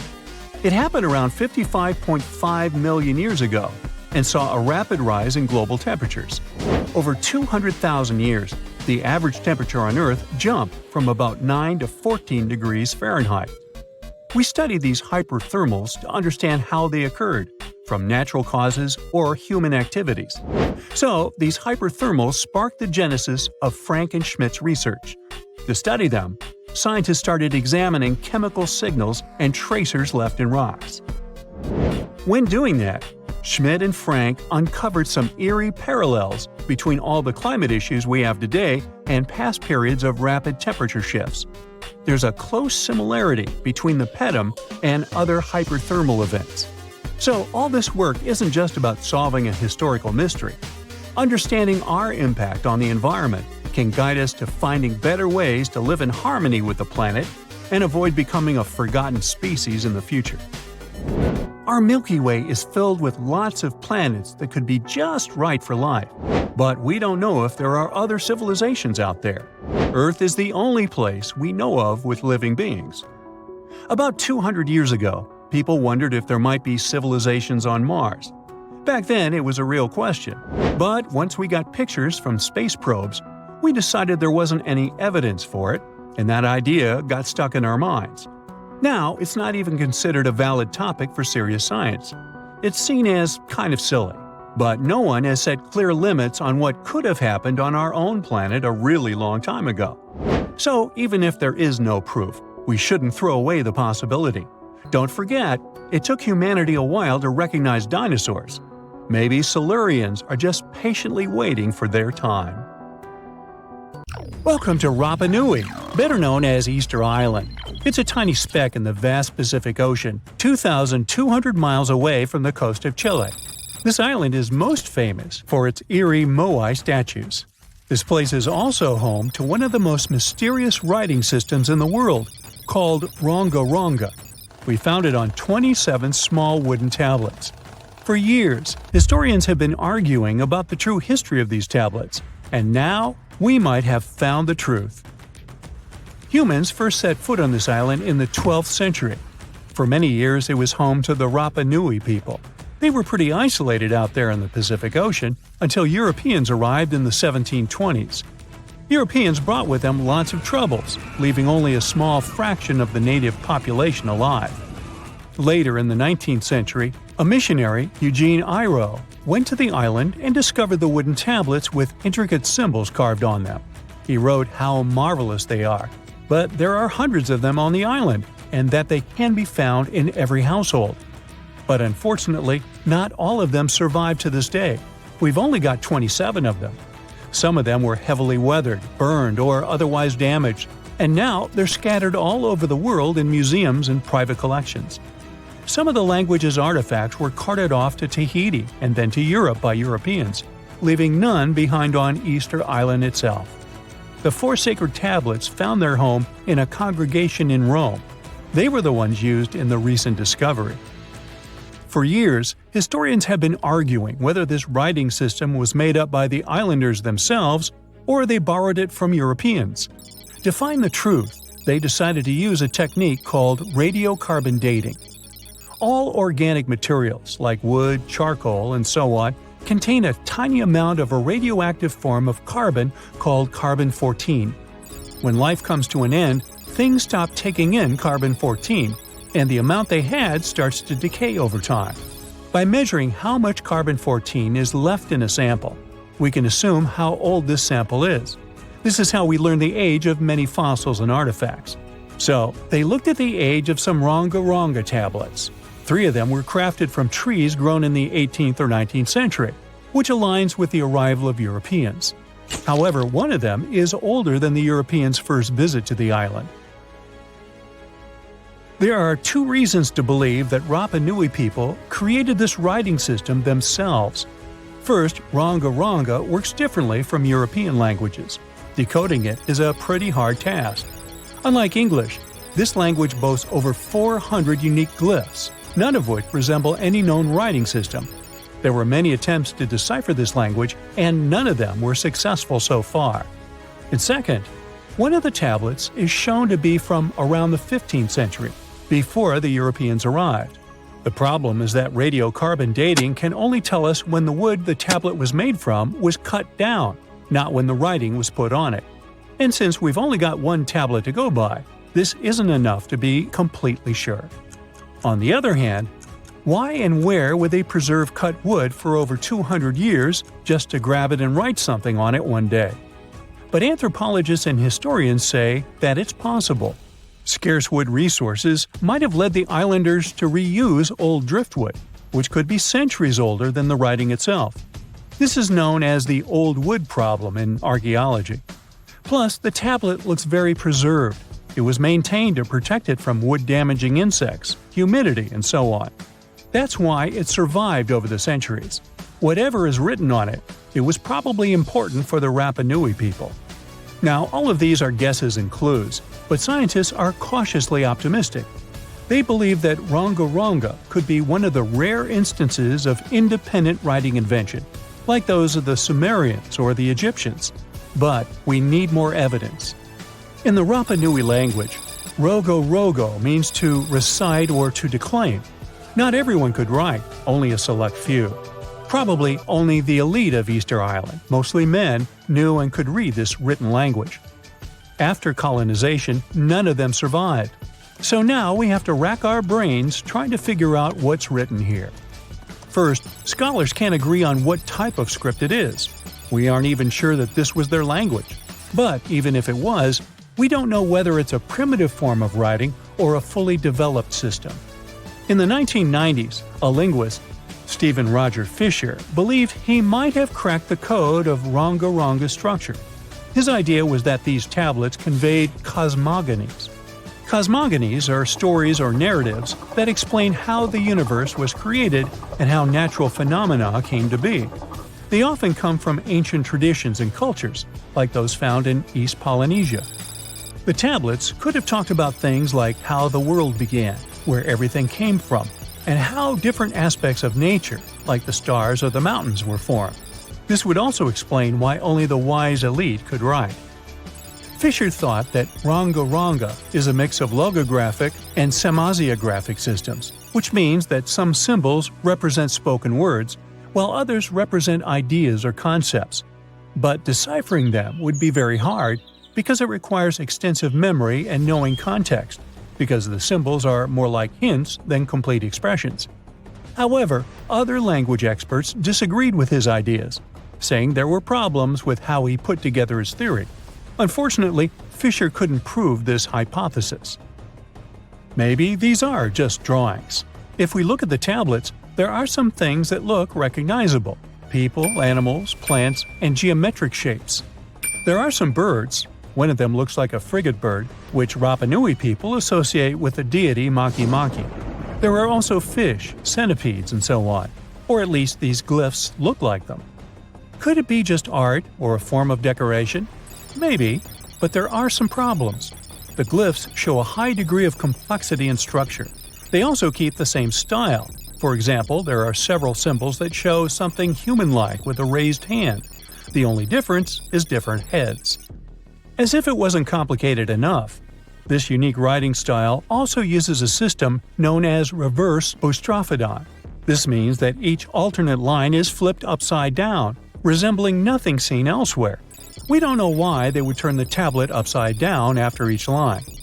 But all this shows that they had some sort of system and organization behind these symbols.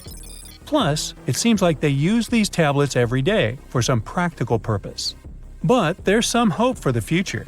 New technology, like AI and other computer programs, might help us understand lost languages. We already started creating algorithms that could help us solve other mysteries, like the Voynich manuscript. Academics even organized the Vesuvius Challenge, a machine learning competition that, in 2023, cracked the riddle of the ancient Herculaneum scrolls. The scrolls were buried under volcanic mud after the catastrophic eruption of Mount Vesuvius in 79 AD. In real life, the scrolls are very fragile, so deciphering them would be a very hard task. But with digital scanning and machine learning, it's much easier. They have a rich history. They most likely belong to the personal library of an Epicurean philosopher named Philodemus. These scrolls contain very important insights into Greek philosophy and Latin literature. If we decipher more of them, we'll learn more about the rich history of the Roman Empire. We've all been afraid of the dark at some point in our lives, haven't we? I mean, do you remember getting tucked into bed by your mom or dad after they read you some scary fairy tale with monsters and dragons or even dinosaurs? But just as your parents were about to turn the lights off and silently step out of your room, you remembered. What if there was something hiding under your bed? Or worse, what if some spooky creature was stuck somewhere in the closet? You could probably get up and check, but it was too dark out there. Wouldn't it be great to have some source of light that would come from within your body? You could always use it whenever you get surrounded by darkness. Unfortunately, as humans, we aren't able to do that. But there are a bunch of creatures out there that can, in fact, light themselves up. That's thanks to a little something scientists call bioluminescence. Animals and fish living in the ocean tend to have this talent more often than others. And you can find these creatures anywhere, close to the surface or deep down at the bottom, 2.5 miles deep if you have a knack for numbers. These creatures use their light for a lot of things, like communicating with other members of their species, luring in prey, and even scaring away enemies. Bioluminescence is basically an organism's ability to emit its own light. Chemistry has a lot to do with it. Such animals use two chemicals, one called luciferin and the other called luciferase. Add a bit of oxygen and bam! Light! Should you ever wonder if you actually observe bioluminescence or if someone just dropped a glow stick in the ocean, be on the lookout for neon blue, green, or even red sparkles in the sea. They're usually spread over a large area. This can even make the water look like glitter or a starry sky. You can thank squid, tiny crustaceans, and algae for this romantic atmosphere. Now, I've got another unusual phenomenon for you. How about a golden waterfall? I'm not kidding, it actually exists, and it's a natural phenomenon. To see it, you have to drive to Yosemite National Park to the Horsetail Fall. Make sure to plan your trip in winter or early spring. That's the only time during the year when you can see this awesome phenomenon. It doesn't need any scientific explanation. It's nothing more than sunlight at dusk hitting the waterfall in such a unique way that it makes it look like a river of lava. Or gold, your choice. That's the reason why during this time of year, the Horsetail Fall is also named the Fire Fall. Unfortunately, this phenomenon is becoming less and less visible within the years, mostly because of drought and other issues connecting with the melting of snow. So, should you ever decide to visit, keep an eye on the waterfall since the effect is very brief. Ever heard of a dirty thunderstorm? It's also called volcanic lightning. Apparently, specialists looking into the phenomenon have yet to fully grasp what it is. When a regular thunderstorm happens, particles with positive and negative charges collide, hence the giant spark we call lightning. It also makes a lot of noise, which you can recognize as thunder. But when a volcano is erupting, some of the volcanic ash particles get electrically charged, and while getting projected into the air with a huge force, they collide and cause electrical discharges. This whole process makes it look like there's lightning coming from the volcano itself. Imagine all that ash, gas, and smoke coming from the crater, and then add some electricity to the mix. It'll make the whole picture look really bizarre. No wonder this phenomenon is called the dirty thunderstorm. Now, how about clouds that look like waves? Those are called asperitas clouds, and they're actually quite close to the ground, unlike your regular day-to-day clouds. The name comes from the word aspero, which in Latin translates to rough or uneven. On rare occasion, you may spot such clouds when the weather is calm, but they're mostly associated with thunderstorms. These clouds appear during unstable atmospheric conditions, and surprisingly, they don't produce rain. Even though they do resemble dark storm-like clouds, they also create random patterns, tricking your eyes into thinking you're looking at the surface of the sea from under the water. Another impressive kind of cloud is called mammatus clouds. What makes them so special is a series of bulges emerging from the base of each cloud. One such cloud enters a level in the atmosphere where the wind direction changes. You can see these wave-like patterns in the sky. Australia is the place for you if you like surfing, but not all the waves you can catch there are made of water. Near a town called Hayden, there's a mysterious wave made out of rocks. This granite formation supposedly dates back to 2.63 billion years ago. That's way before dinosaurs started hanging around the planet. Standing at 49 feet high and 360 feet long, the wave was formed as a result of two processes: weathering and erosion. There's softer sediment at the base of the wave rock, which was chemically weathered by groundwater. Winds and rain did the rest of the job, causing the erosion of the rest of the formation. Its red, yellow, and gray stripes are made of iron hydroxide, carbonates, and other chemical compounds that were washed down by the rain. You've made it to Australia, so stick around a bit more. There's one more location here that seems unreal. You'll need to fly over this one, however, if you want the best picture. In the western part of the country, surrounded by green woodlands, there's a series of lakes. They're all a staggering shade of bright pink. Out of them all, the most famous is Lake Hillier, a 2,000-foot-long reservoir. It's surrounded by both sand and a forest of eucalyptus trees. This makes the cartoon-like hue of the lake stand out even more. One of the many theories explaining the color of these mysterious lakes is connected with algae. These algae appear to gather high levels of a substance called beta-carotene, which has a red-orange pigment in it. Another explanation involves haloarchaea. Those are microorganisms that sometimes look red.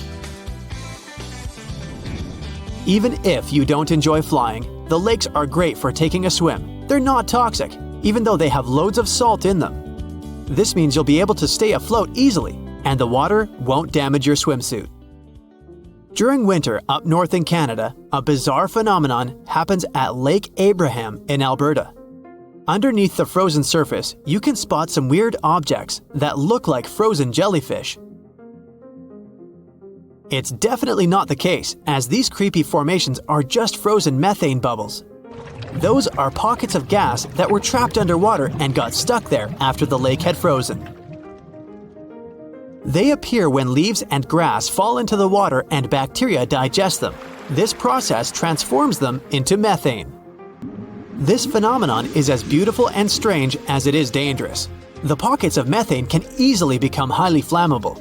When the temperatures rise during the spring, the ice melts and these bubbles start popping and fizzing. It's a spectacular sight to observe. Picture a lake filled with soda.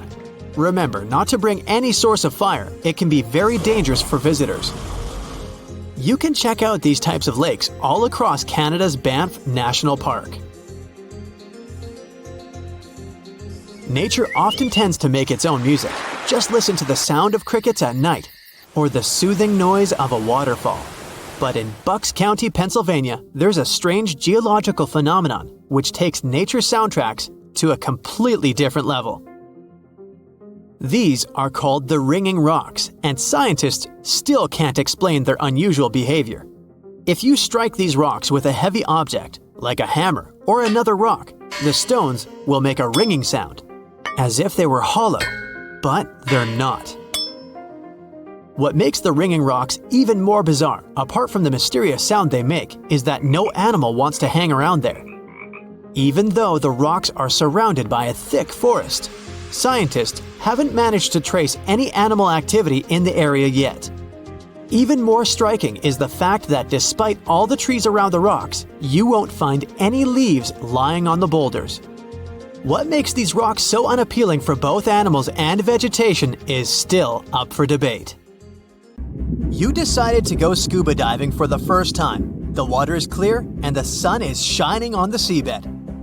You take a few selfies and the fish swimming by when suddenly the ocean goes pitch black. You look up and, oh my, what is that gigantic animal? It's definitely not a shark, not a whale. Is it a turtle? Yup, but fear not, it's not gonna hurt you. If you had lived on this same Earth about 72 million years ago, then maybe this could have really happened to you. Scientists have recently found the fossils of a gigantic marine turtle that could have grown as big as 12 feet. If you don't have any idea of how big that is, let's see some examples. That's the average length of a hippopotamus, 6 golden retrievers, or 2 Michael Jordans stacked on top of each other. The turtle's scientific name is an homage to that old-school sea monster called Leviathan. Maybe you remember this from old-school history lessons. The Leviathan is supposedly a mythical creature that would swallow entire ships or people that were deemed too greedy by the creature. Can you imagine being swallowed by this humongous sea turtle? No, thank you. The fossils of this gigantic creature began to be excavated between 2016 and 2021, all the way in northeastern Spain. The first fossil was located by a hiker in the Spanish Pyrenees, and it was around 8 inches long. The pelvis of this turtle alone measured around 35 inches. It would definitely be one of the biggest turtles today if it hadn't gone extinct. FYI, the largest living sea turtles today can reach up to 6 feet in length, which is already pretty big. Now, how about a gigantic prehistoric scorpion? I bet most people here are not huge fans of these creatures, especially since they're poisonous, which is why the thought of a 9-foot-long aquatic scorpion might be the stuff of nightmares. Let's just say that if they hadn't gone extinct some 400 million years ago, lakes and rivers would be much more dangerous places for humans today. These gigantic insects were considered to be apex predators in their time, hunting everything from fish to other animals, even of their own kind. Yikes! I got goosebumps just imagining these creatures. Should we thank the asteroid that hit our planet now or later on in this video? Another prehistoric animal that would shock humans if it were still alive is the so-called Megatherium, a gigantic sloth. This huge sloth is believed to have grown up to 20 feet long, and its weight could be up to 8,000 pounds. It was found in the woodlands and grasslands of South America. The creature used to stand on its 2 feet in order to reach leaves on high branches. These giant sloths had huge claws. They helped them climb trees. I gotta say, I feel uncomfortable imagining these elephant-sized sloths climbing trees. Oh, of course, some dinosaurs will make our super-sized creatures list. But before that, here's a fun fact. Did you know some dinosaurs are still alive today? Scientists have proven that birds are classified as theropod dinosaurs. Such infamous creatures as the T-Rex and Velociraptor belonged to this group. I'm sure you've heard these names even before you watched Jurassic Park. The Velociraptor is that scary dino that breaks into the kitchen. Well, they evolved, gained some feathers, and turned into various species of birds we know today. That means that any bird from chickens to those little blue ones is a direct descendant of dinosaurs. Now, does the name Spinosaurus ring a bell? You can see this huge dinosaur in some museums today. Its fossils, I mean. The Spinosaurus was one of the biggest land predators to walk Earth. Actually, to walk its land and water, since scientists believe that this dino was semi-aquatic. It fed mostly on meat, which means humans would be its natural prey if it lived today. This meat-eating dino lived around 90 to 100 million years ago. It was about 60 feet long, 12 feet high, and weighed up to 22 tons. Its head was around the size of 8 bowling balls and was shaped like a crocodile's face. Basically, the Spinosaurus was a big African elephant with the face of a crocodile. Just kidding. But that would look funny though, wouldn't it? A much more attractive dino was this guy. It's considered to be the largest dinosaur that has ever lived on our planet. What made it so big was its extremely long neck and very long tail. You wouldn't want to stand behind this creature, believe me. If it decided to swish its tail, you'd get catapulted very far away. This creature lived around 100 million years ago, and its fossils were first found in Argentina around 2012. The dino measured 120 feet from head to tail, which made it almost as big as an American football field in width. And have I mentioned it weighed almost as much as a space shuttle? A staggering 75 tons. If it had been a carnivore, it would have probably been the greatest predator. But this big guy was a peaceful herbivore that had such a long neck that it could eat leaves from high trees. Cute, right? We must also talk about the Shastasaurus. As the name suggests, this animal is popularly known as the Mount Shasta lizard.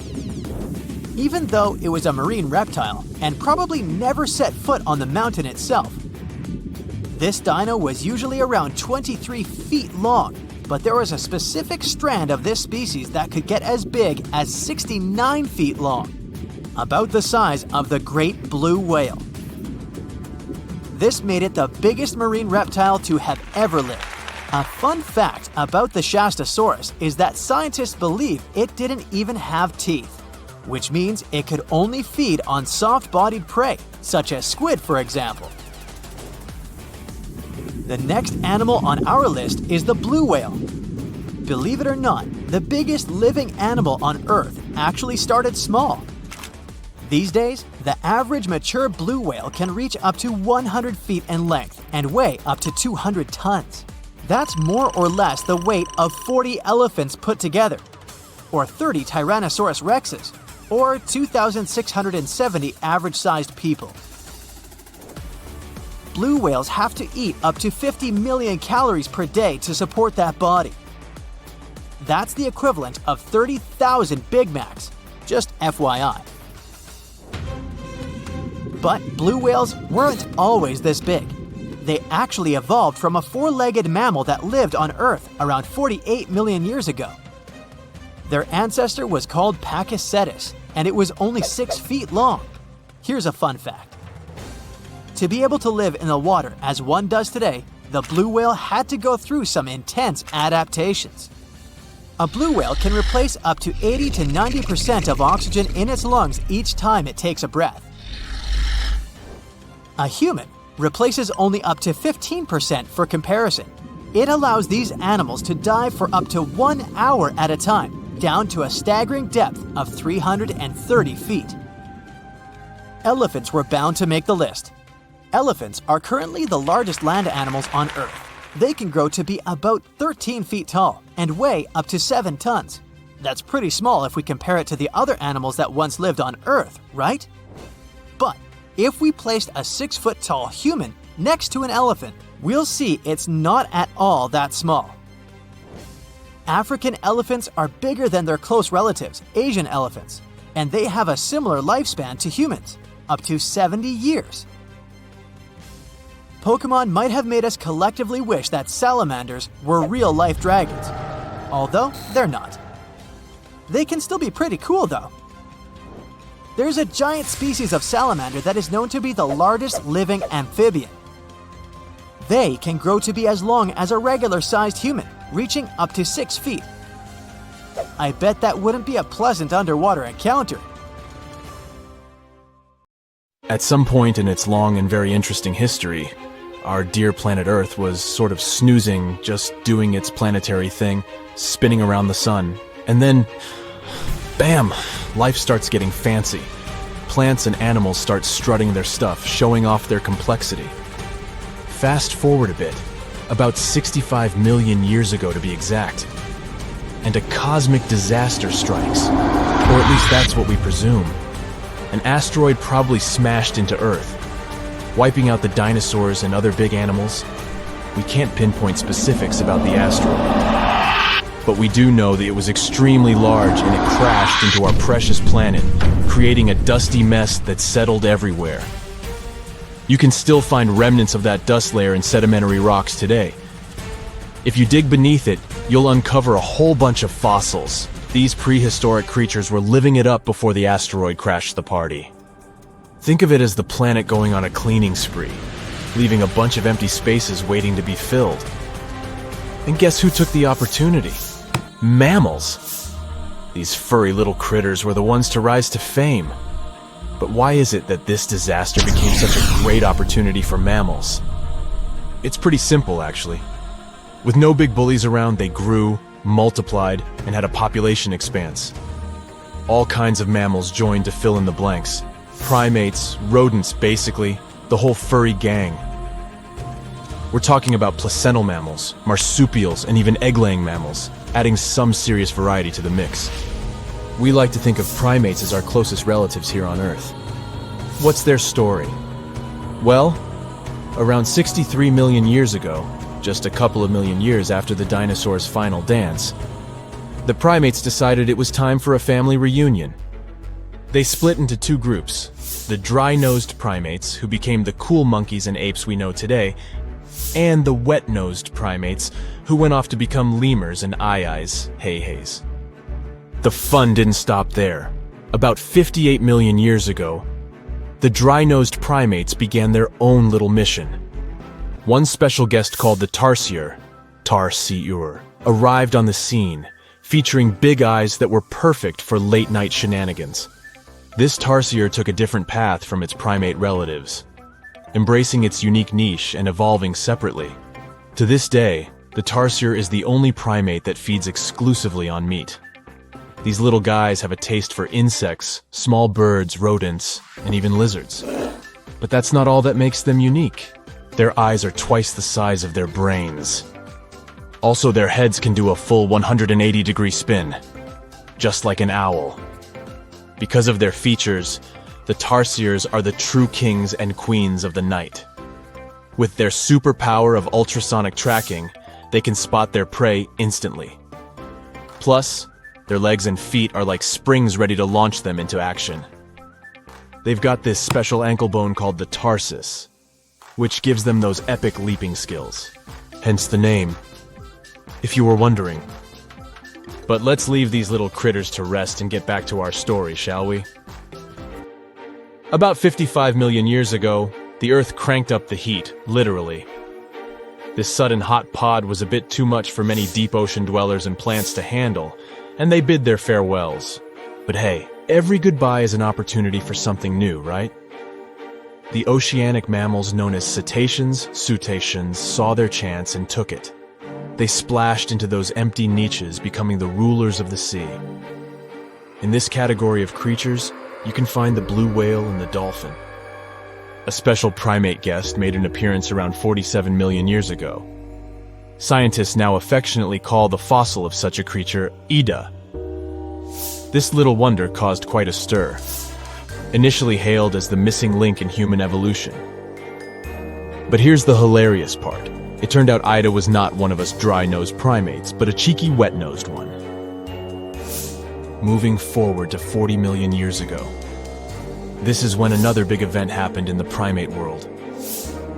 The New World monkeys, our distant cousins, decided to take a different path and branch off from our lineage of Old World monkeys. They packed their bags and set off to conquer South America, where they're still living it up today. What's the difference between the two, you might ask? Well, one crucial thing that sets them apart is the fact that the Old World monkeys had nostrils that pointed downwards. Around 25 million years ago, another troop of apes entered the scene, and these guys had something special: the lack of a tail. These unique creatures would go on to become our closest relatives. We're talking apes and great apes, the cool gang who share a whole lot of genetic similarities with us. The first ape to break free from the monkey madness was the gibbon. About 18 million years ago is when this little acrobat swung into the picture. A few million years later, the great apes made their grand entrance too. Orangutans were the pioneers, venturing into the wilds of southern Asia. We're getting closer and closer to the present. It was 7 million years ago when the great apes took a major fork in the evolutionary road. One path led to our ancestors, the future Homo sapiens, and the other path led to chimpanzees and bonobos. These two primate branches remained united for a few million years before finally going their separate ways. 5.6 million years ago, a game-changing ape called Ardipithecus made its way into our evolutionary history. It had a special talent, bipedalism. That's right, this was one of the first apes to walk on 2 feet, probably making its primate buddies raise an eyebrow or two. The real showstoppers, however, arrived around 4 million years ago, the Australopithecus crew. These were the earliest members of the Hominina hominina subtribe, our tribe. What made them so special? Well, probably the fact that they brought some serious tools to the game. Stone tools, to be precise. It seems that at some point in their evolution, these clever primates started using stones to make their lives easier. Now here comes a crucial turning point in our story. About 2 million years ago, our ancestors faced a food shortage. Survival of the fittest was the name of the game, and two strategies emerged. Group 1 went for stronger jaws, allowing them to chomp on tough foods like nuts. Group 2 had a different idea. They opted for weaker jaws, but bigger brains. They wanted access to a wider range of food options. Obviously, the bigger-brained group took the prize. And here's where our gang comes into play. Around 2.5 million years ago, a type of primate also known as handyman made its mark on history. These clever beings had larger brains and knew how to put those neurons to good use. About 1.9 million years ago, a new star emerged, Homo erectus. These creatures not only walked upright, but also had brains that were almost twice the size of the handyman's. They took the world by surprise, becoming the first of our direct ancestors to venture out of the African continent. They even knew how to tame fire. Approximately 700,000 years ago, the world witnessed a culinary revolution. The earliest evidence of cooking appeared. And around 500,000 years ago, our ancestors decided it was time to become a bit more fashionable, donning the first evidence of clothing. Our very own species came to be just 300,000 years ago. Told you we were late to the party. But the world was never the same after the appearance of Homo sapiens, the anatomically modern humans. Alongside our other relatives, we emerged, ready to conquer the world with our innovative minds and complex societies. The exact path of our evolution remains a bit of a mystery. But what we do know for sure is that Neanderthals joined the party around at some point too. As Homo sapiens flourished, so did our capacity for language. Modern speech is believed to have emerged almost hand in hand with our species. We started expressing ourselves, sharing stories, and shaping the world with our words. So, there you have it. It took 13.8 billion years of cosmic history for humans to make their entrance. Think about it. 99.998% of the time since the Big Bang, we weren't even around. Our species, Homo sapiens, is the toddler of the Earth's family, existing for just the tiniest fraction of the universe's timeline. Yet, in this blink of an eye, we've managed to unravel the entire story that led to our existence. The story won't end with us. It's an ongoing saga, still being written with every passing moment.